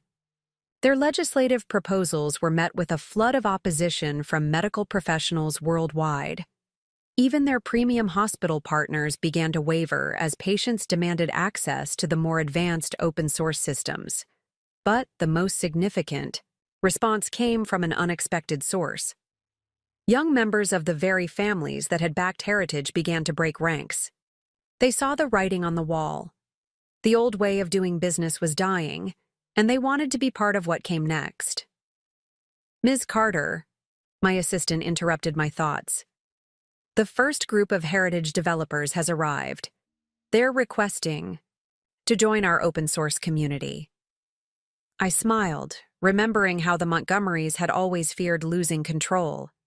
They never understood that true power comes from letting go, from creating something bigger than yourself and allowing it to grow. Beyond your control. Show them to the collaboration space, I instructed, and make sure they understand, here, we don't just write code, we write the future. Looking out from my office at the city skyline, I could see the Heritage Tower standing like a monument to the old way of thinking. But all around it, hospitals were using our systems to save lives. Clinics were expanding their capabilities through our platform. Developers worldwide were contributing to a healthcare revolution that couldn't be stopped by any amount of money or influence. The Montgomerys had tried to break me by taking away what they thought was my source of power. Instead, they had forced me to discover a different kind of power altogether, the power of creating something that could change the world. 5 years had passed since that rainy night when Marcus had slapped me at the family gathering. The world of corporate power had shifted so dramatically that it was almost unrecognizable. The Heritage Tower, once a symbol of resistance to change, now housed a collaborative innovation center where traditional healthcare companies worked alongside tech startups to create new solutions. I was reviewing plans for our newest global initiative when Diana burst into my office, her typically composed demeanor shaken. "You need to see this," she said, handing me her tablet. "Marcus is being released early. Good behavior and cooperation with ongoing investigations." The news shouldn't have affected me. I'd moved so far beyond the Montgomerys that they felt like characters from someone else's story. Yet something about this development stirred my curiosity. "There's more," Diana continued. "He's written a book. The Fall of Empire, a Montgomery story. It's being published next month." I scrolled through the pre-release details. Marcus was positioning himself as a reformed man, claiming to have seen the error of the old ways during his time in prison. He was promising to reveal the true story of how the Montgomery Empire fell and how it led to a revolution in corporate America. "Should we try to stop the publication?" Diana asked, already thinking like a lawyer. "No," I replied, setting down the tablet. "Let him tell his story. We'll let our work speak for itself." That evening, as I walked through what had once been the Montgomery estate, now bustling with young entrepreneurs and healthcare innovators, I received an unexpected message from Claire. "He wants to do the book launch here, at the estate. Says it would be poetic justice to tell his story of transformation in the place where it all began." The request was audacious, exactly the kind of dramatic gesture the old Marcus would have orchestrated. But something about it felt different. This time. "Set it up," I told Claire. "But on our terms." The launch event was scheduled for exactly 5 years to the day after the family gathering that had changed everything. As the date approached, our team transformed the estate's grand hall, where I had once been humiliated, into a showcase of everything we'd achieved since then. The walls displayed real-time data from hospitals worldwide using our systems. Screens showed testimonials from patients whose lives had been saved by our technology. One entire section was dedicated to the young innovators we'd supported, their success stories a testament to what could be achieved when power was used to elevate others rather than control them. On the morning of the event, I arrived early, walking through the empty halls that had once intimidated me with their opulence. Now they were filled with light and purpose, every space redesigned to foster collaboration and innovation. Marcus arrived exactly on schedule, looking both familiar and strange. Prison had aged him, but there was something else different about him, a humility that hadn't been there before. "Sarah," he said quietly, as we met in what had once been Richard's study, now a bright conference room where healthcare breakthroughs were regularly discussed. "Thank you for allowing this." "I'm curious, Marcus," I replied, studying him. "Why here? Why not choose a neutral location?" He looked around the room, taking in the changes. "Because this is where I lost everything, and where you found something greater than what we thought was important." The event began with Marcus reading from his book. His words were surprising, not just an admission of wrongdoing, but a deeper recognition of the fundamental flaws in the way he and his family had viewed power. "We thought power meant control," he read to the assembled crowd. "We thought success meant taking what others had built. But in trying to destroy one woman's company, we inadvertently sparked a revolution that showed us what real power looks like." As he spoke, I watched the faces in the audience, young entrepreneurs, healthcare professionals, even some former Montgomery associates who had chosen to adapt to the new way of doing business. They weren't just listening to a story of personal transformation. They were witnessing the final chapter of an old way of thinking. After the reading, Marcus approached me one last time. "I know this doesn't change anything," he said, gesturing to his book. "But I wanted people to understand. You didn't just beat us, you showed us a better way." "It was never about beating anyone, Marcus," I replied. "It was about building something that mattered." Later that night, after the crowds had gone, I stood in my office overlooking the city. The lights of hospitals using our systems twinkled like stars, each one representing lives being saved and improved. The Heritage Tower, now our largest innovation center, stood as a reminder that change was possible, even in the most entrenched systems. Diana found me there, holding a copy of Marcus's book. "Well, that's it then," she said. "The final chapter of the Montgomery story." "No," I corrected her, turning away from the window. "It's just one chapter in a much bigger story, one that's still being written by every person who chooses to use their power to create rather than control." On my desk lay the plans for our next initiative, a global network of healthcare innovation centers, each one designed to empower local communities to develop their own solutions. The Montgomery name might have faded into history, but the revolution they had inadvertently sparked was still transforming the world. And that was a power that no one could ever take away. The Global Healthcare Summit in Singapore marked a new chapter in our journey. As I prepared to deliver the keynote address, news broke that shook the corporate world. Several major traditional healthcare conglomerates were merging to form what they called the Global Health Alliance. This wasn't just another business consolidation. It was an attempt to recreate the old power structure on an international scale. They're calling it healthcare standardization, Diana reported, showing me the announcement on her tablet. But look at the names involved. The list read like a who's who of old money families from across the globe: European pharmaceutical dynasties, Asian hospital chains, American insurance moguls. Many had been Montgomery allies in the past. It's not just about healthcare anymore, Thomas added, joining us in the preparation room. They're trying to prove that the old way of doing business can still work, just on a bigger stage.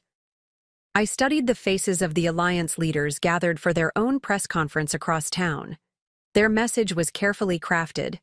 Talks about quality control, proven methodologies, and traditional excellence. But beneath the polished words lay the same fear that had driven the Montgomerys: fear of losing control, fear of change, fear of a world where power couldn't be hoarded. Ms. Carter, my assistant interrupted, Dr. Zhang and the WHO team are ready for the private briefing before your keynote. The meeting room overlooked Singapore's ultra-modern skyline, a fitting backdrop for discussions about the future of healthcare. Dr. Zhang didn't waste time with pleasantries. The alliance isn't just targeting your business model, she warned. They're lobbying for international regulations that would effectively lock out open-source medical technology in developing regions. They're claiming it's about safety, but it's about maintaining their monopoly on healthcare access. I finished. They want to force developing nations to depend on their proprietary systems. The implications were staggering. While we had been focusing on innovation and accessibility, they had been building a framework to control global healthcare delivery. It was the Montgomery playbook scaled up to international proportions. But they had made the same fundamental mistake, assuming that power came from control rather than creation. Show me the latest data from our global initiative, I requested. The screens came alive with real-time information from our healthcare networks worldwide. Remote clinics in rural India conducting telemedicine consultations with specialists. Mobile medical units in Africa using our diagnostic tools. Emergency response teams in South America coordinating disaster relief. This is what they're really afraid of, I told the assembled team. Not just the technology, but the proof that healthcare innovation doesn't need to be controlled by a privileged few. The keynote speech would be crucial. The world's medical community was watching, and the alliance had already begun their campaign of fear and doubt. But I had learned long ago that the best response to fear was hope, backed by undeniable results. As I took the stage, the massive screens behind me displayed not corporate logos or marketing slogans, but live feeds from hospitals and clinics using our open-source systems. Each feed told a story of lives saved, communities served, and barriers broken.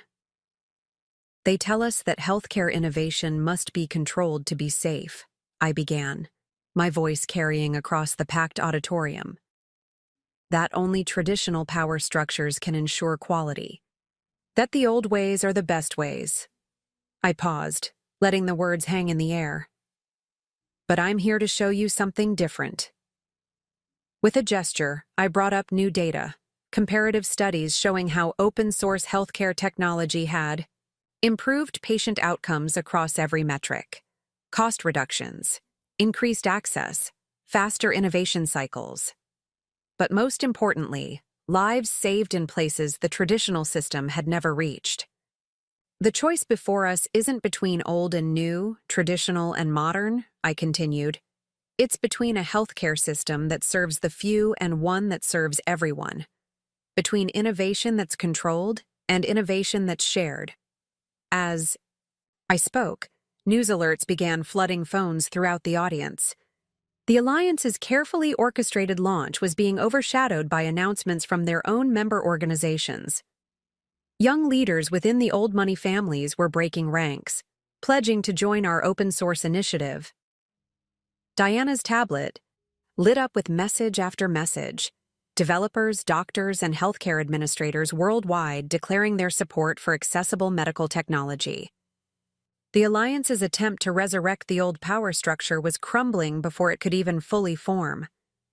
After the keynote, I received an unexpected message from Marcus, still working to make amends for his past. They tried to recruit me for the Alliance, offered to restore the Montgomery name. I told them they were fighting yesterday's battle.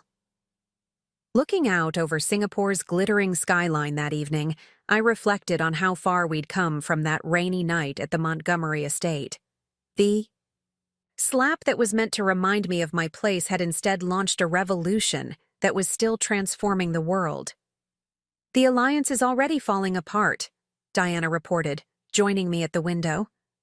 Their biggest investors are pulling out. No one wants to be on the wrong side of history. It's not about sides, I corrected her. It's about understanding that real power doesn't need to be defended. It grows by being shared. The fallout from the Singapore summit reverberated through the global healthcare industry like an earthquake. Within weeks, 3 major European pharmaceutical companies that had been part of the Alliance announced their transition to open-source drug development platforms. Asian hospital networks began integrating our collaborative care systems. The transformation we'd started in one family's study was now reshaping healthcare delivery worldwide. But success had taught me to be wary of quiet periods. Diana shared my concern when an unusual pattern emerged in our global data analytics. Someone's probing our systems, she reported one morning, spreading security logs across my desk. Not trying to break in exactly, but testing responses, mapping infrastructure. It's sophisticated, and it's coming from multiple points around the world. The investigation revealed something unexpected. The attempts weren't coming from our obvious adversaries in the Alliance, but from a network of smaller tech companies, all recently acquired by a holding company based in Dubai. The company's name caught my attention, Phoenix Global Innovations. Look who's on their board, Thomas said, pulling up their corporate filing. The list included several names we recognized, not major players from the old guard, but their children. The next generation of privilege had decided to make their own play for power. They're not trying to fight the future anymore, I realized, studying their strategy. They're trying to co-opt it. Take our model, but keep control in the hands of a select few. This was a more subtle threat than anything the Montgomerys or the Alliance had attempted. These weren't old money families trying to maintain their position. These were their heirs, attempting to reshape the new paradigm to serve their interests. I received an invitation to meet with Phoenix's CEO, Catherine Rothschild Chen, the daughter of 2 prominent banking families. The suggested location was telling, her private island off the coast of Thailand. This wasn't just a business meeting, it was a display of new money's power. It's probably a trap, Diana warned. They'll try to paint you as an elitist, meeting in such an exclusive location. Use it to undermine your message about accessibility. Then let's change the game, I replied. Tell her I'll meet her at our newest clinic in rural Thailand. Let's see how she handles real healthcare on the ground. The clinic had been transformed from a rundown local hospital into a state-of-the-art medical facility, all through our open-source technology and community-driven development. When Catherine arrived, dressed in designer resort wear that looked absurdly out of place, she found me in the midst of a telemedicine consultation connecting local doctors with specialists in Bangkok. Impressive setup, she admitted, watching, as our systems coordinated patient care in real time. This is actually why I wanted to meet. We see the value in what you've built, and we want to be part of it. Part of it? Or in control of it?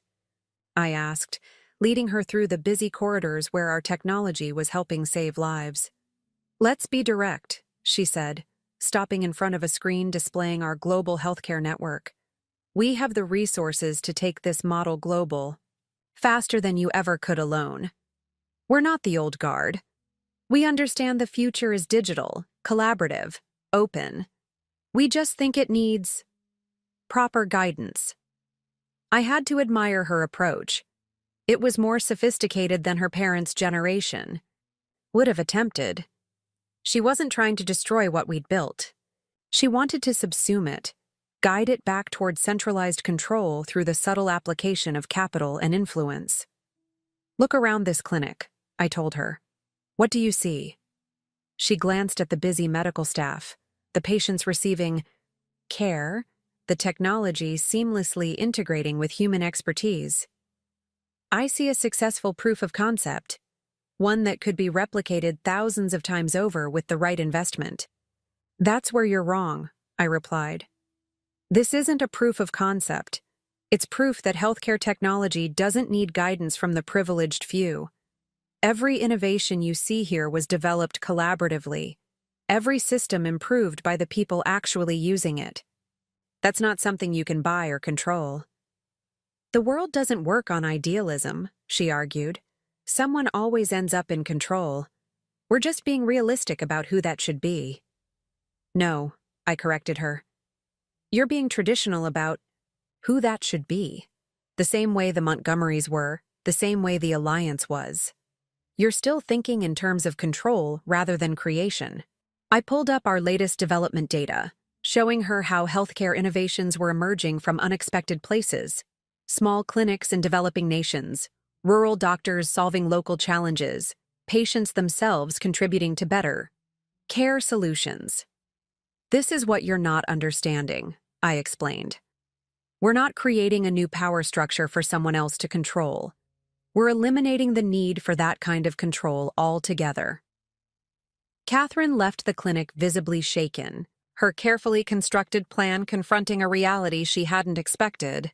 Within days, Phoenix Global Innovations announced a strategic restructuring, corporate speak for abandoning their attempted takeover. But more importantly, several of their young board members reached out independently, wanting to learn more about our truly collaborative approach. They had seen something their parents never could, that the real power in the modern world didn't come from controlling innovation, but from enabling it. They'll try again, Diana predicted as we reviewed the aftermath. Maybe not these particular people, but someone will always want to control things. Let them try, I replied, watching as another successful surgery was completed using our systems. The world has seen what's possible when healthcare technology belongs to everyone. There's no going back to the old ways now. The 7th anniversary of that fateful family gathering brought an unexpected development. Eleanor's will had finally cleared probate, and her final letter arrived at my office. Inside was a revelation that would test everything I'd built.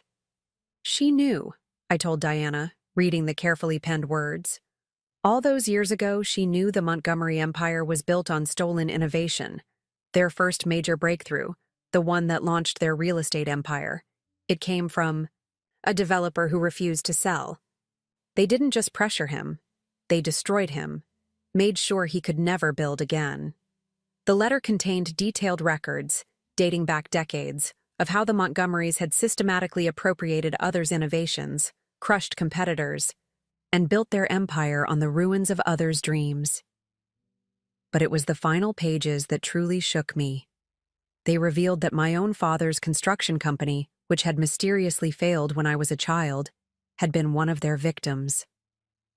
That's why they chose you, Diana realized.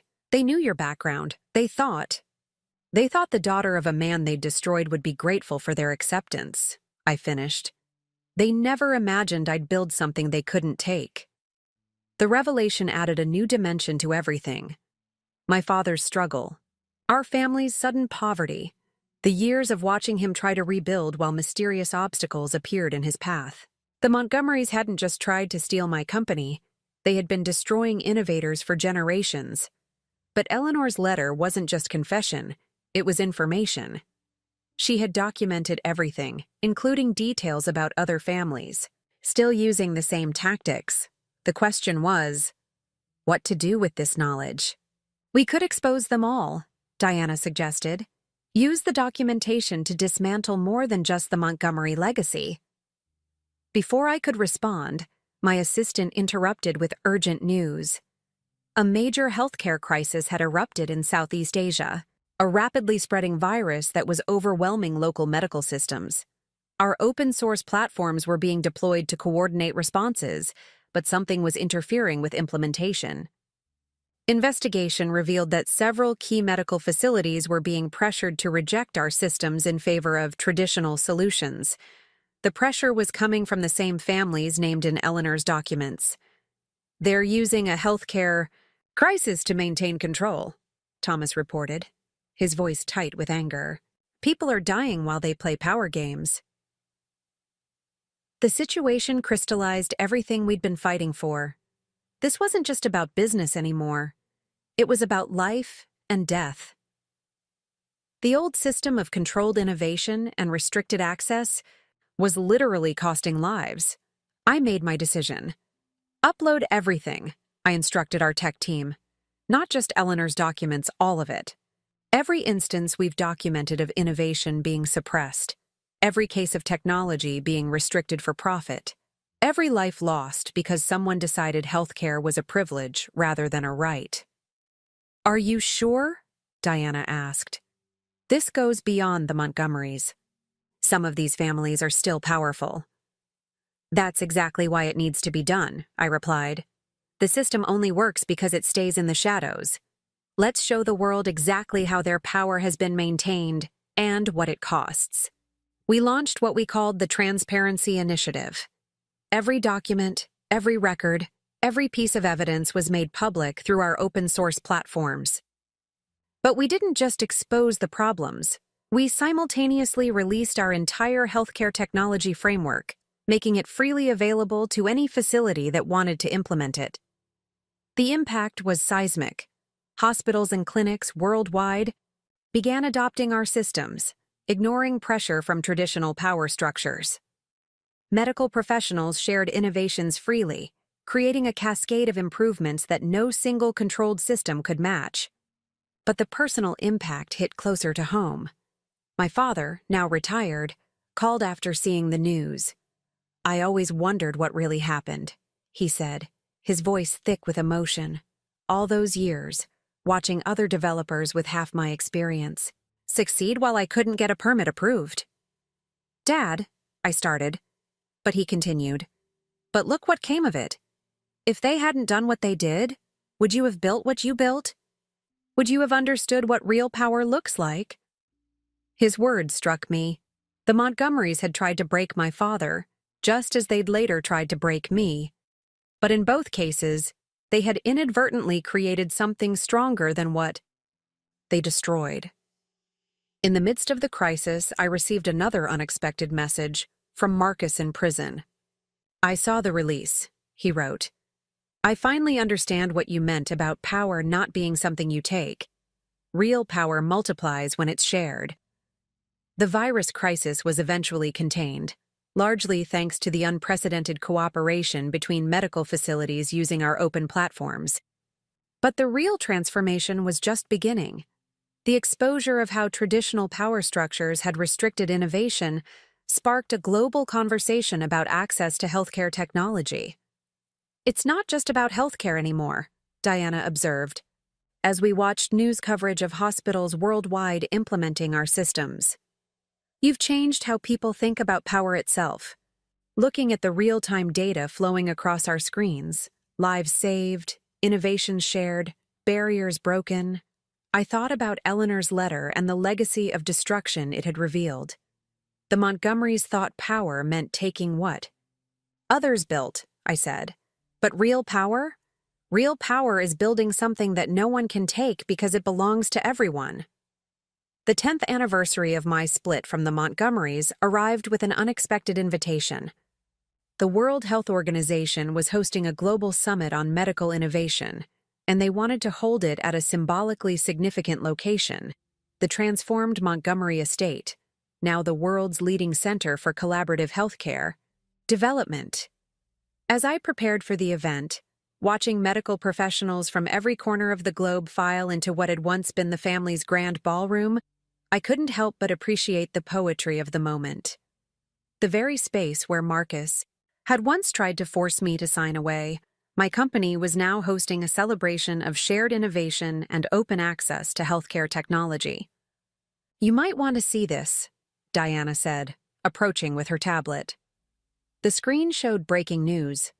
The last of the major traditional healthcare conglomerates had announced their transition to open-source platforms. The old system of controlled innovation was officially dead. But it was the second news item that truly caught my attention. Marcus was being released from prison, his sentence complete. More surprisingly, he had already started working with healthcare initiatives in underserved communities, using his experience to help other facilities transition to collaborative systems. "He's requested to attend the summit," Diana added carefully. "As a participant, not a speaker. Says he wants to learn, not promote himself." The old Sarah might have refused out of spite or fear. The woman I'd become understood that true transformation sometimes required closing the most difficult circles. Accept his request, I decided, but have security keep a discreet eye on him. The summit opened with a powerful reminder of why our work mattered. Dr. Zhang presented data showing how the democratization of healthcare technology had saved millions of lives in the past decade. Regions that had once been dependent on expensive, restricted systems were now developing their own innovations, sharing them globally, and improving care in ways the old model could never have achieved. But perhaps the most significant change, Dr. Zhang concluded, isn't in the technology itself, but in how we think about innovation. The question is no longer, who owns this? But how can we make this better together? During a break-in, the presentations, I found myself in what had once been Richard's study. The wood-paneled walls and leather furniture had been replaced with transparent glass and collaborative workspaces. Where his imposing desk had once stood, a holographic display now showed real-time data from healthcare facilities worldwide. "It's quite a change," a familiar voice said behind me. Marcus stood in the doorway, older and grayer, but with a different kind of presence than I remembered. Gone was the entitled arrogance, replaced by something that looked almost like wisdom. "Why did you come?" I asked directly.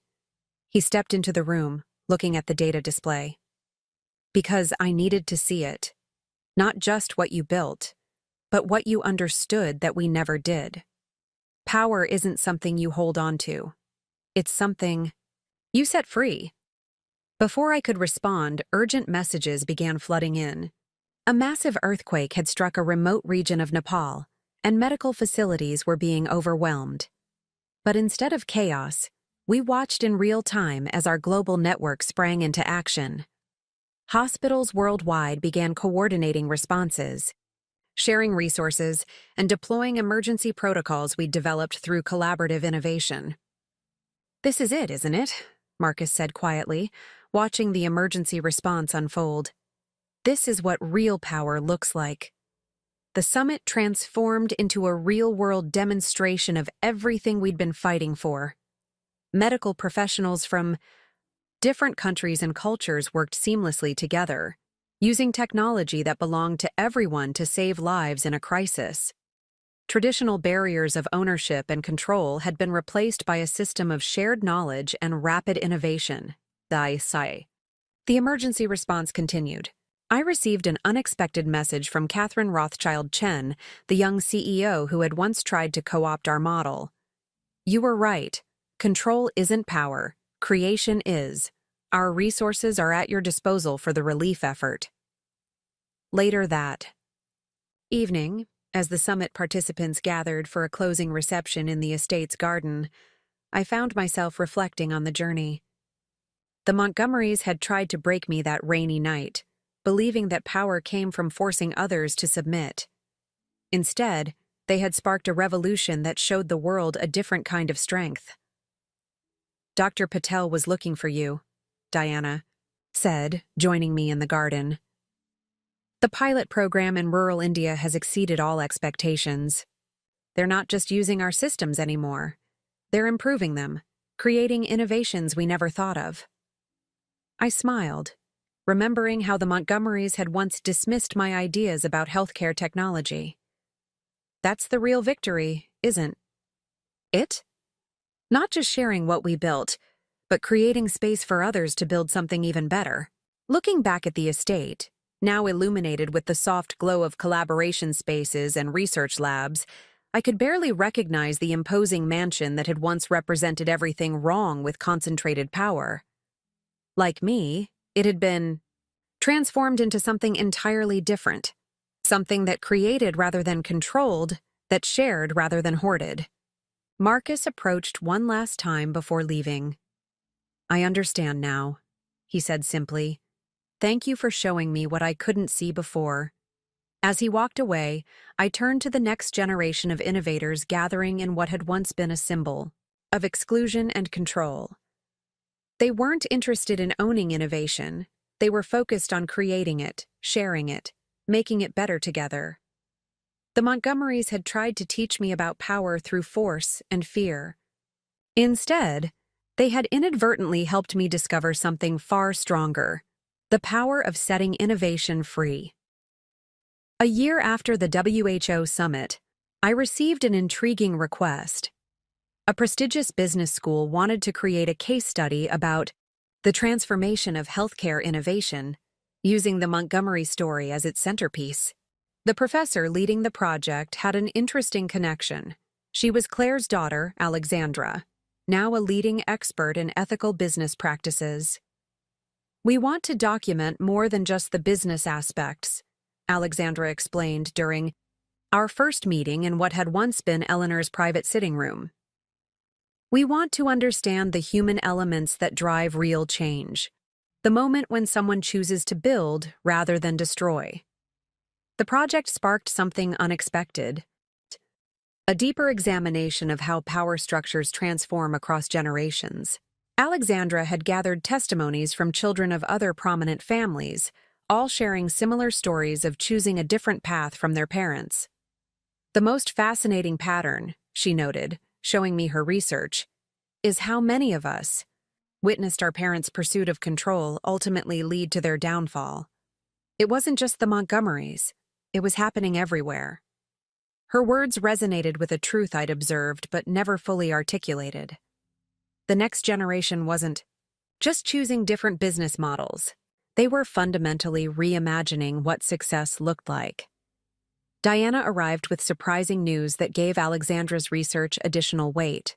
Several of the young executives who had once been part of Phoenix Global Innovations had formed a new coalition, not to control healthcare technology, but to ensure it remained open and accessible.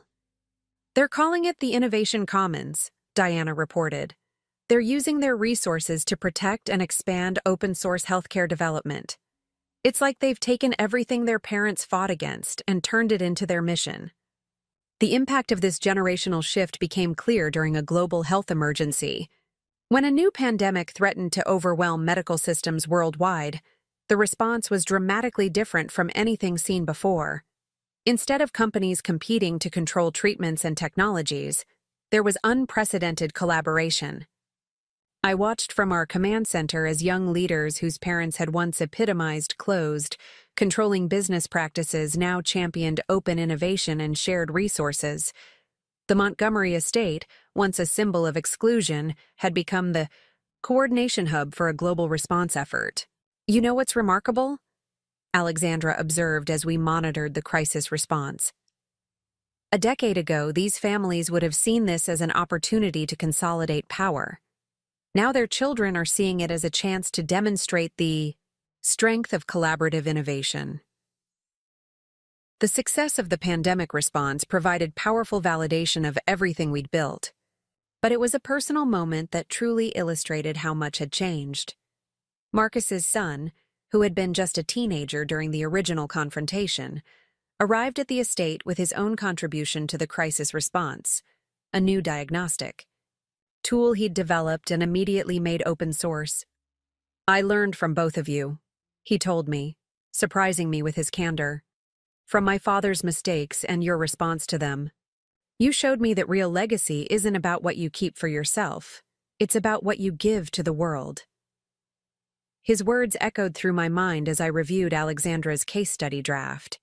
She had captured something profound about the nature of transformative change, how it ripples through generations, how one person's choice to respond to destruction with creation can shift the very foundation of how people think about power.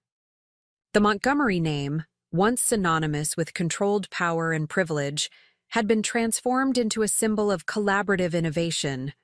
But more importantly, the next generation had taken the lessons of our story and built something even more remarkable, a new understanding of what true strength looks like.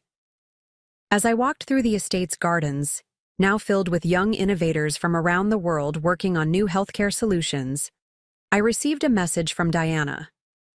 The last remaining restrictive patents in healthcare technology were being voluntarily released into the public domain. The transformation was complete. "It's a different world," Alexandra said, joining me in the garden.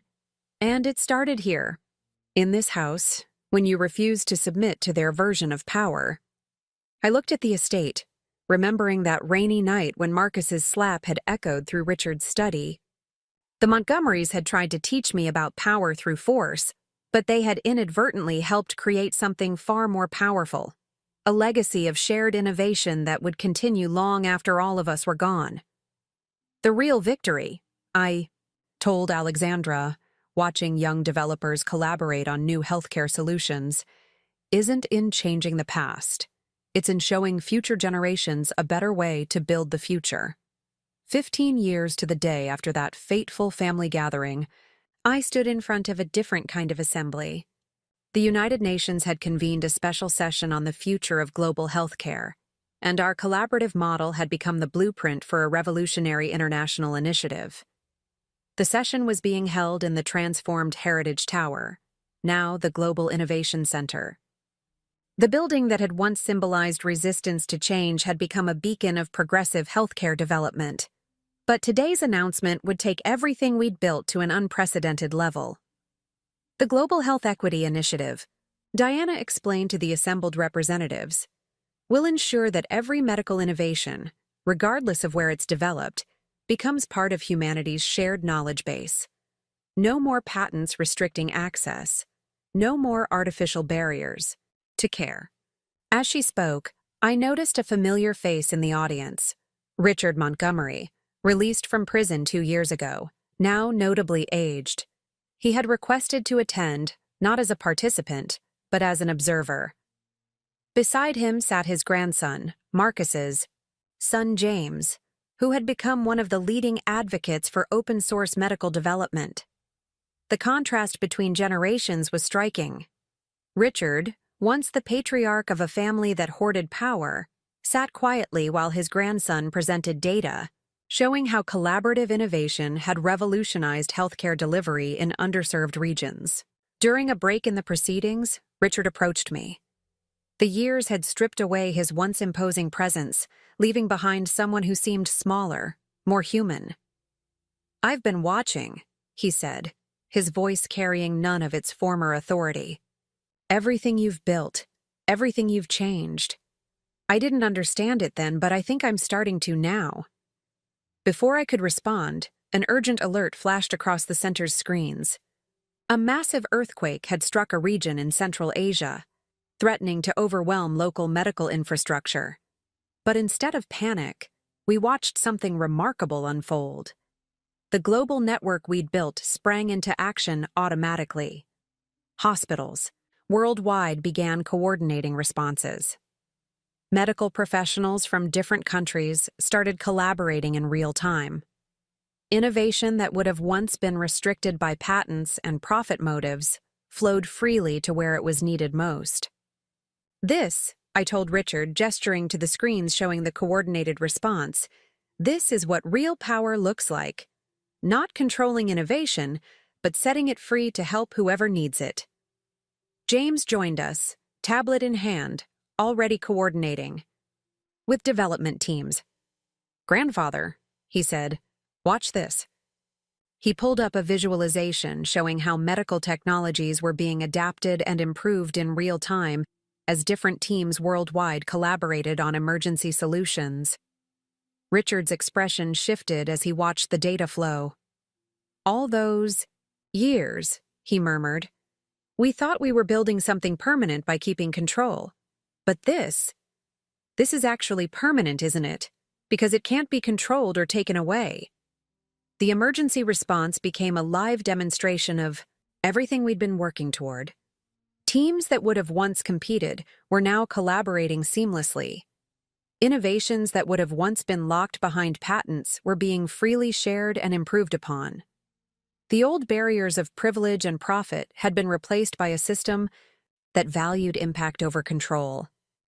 Later that evening, as the immediate crisis stabilized, I received an unexpected message. Eleanor's old social circle, the women who had once been the arbiters of high society, had transformed their annual charity gala into a funding initiative for global healthcare innovation. The very people who had once sneered at my lack of breeding were now championing the cause of accessible medical technology. "It's not just about healthcare anymore," Diana observed as we watched the pledges roll in. "You've changed how an entire generation thinks about power and success." She was right. The transformation hadn't just affected the business world, it had shifted cultural values. The next generation of privilege was choosing to measure their worth not by what they could control, but by what they could contribute. Looking out over the city skyline, I could barely recognize the landscape that had once been dominated by monuments to private power. The Montgomery estate was now a bustling innovation hub. The Heritage Tower housed collaborative research teams. Even the old social clubs had been repurposed into community healthcare centers. "Ms. Carter," my assistant interrupted my thoughts. "The UN Secretary General would like to discuss expanding the Global Health Equity Initiative to include artificial intelligence development." The request highlighted how far we'd come. The model of collaborative innovation that had started in healthcare was spreading to other sectors. The next generation wasn't just continuing what we'd built, they were expanding it in ways we hadn't imagined. Richard watched the proceedings with a mixture of bewilderment and dawning understanding. "We thought power meant making others depend on us," he said finally. "But real power is creating something that makes dependency obsolete."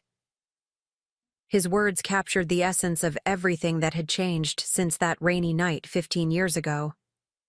The Montgomerys had tried to teach me about power through control and fear. Instead, they had inadvertently helped create a new kind of power, one that grew stronger the more it was shared. As the UN session concluded, I watched James lead a team of young innovators in developing new solutions for the earthquake-affected region. The next generation wasn't interested in the old questions of ownership and control. They were focused on a different question entirely. How can we make this better for everyone?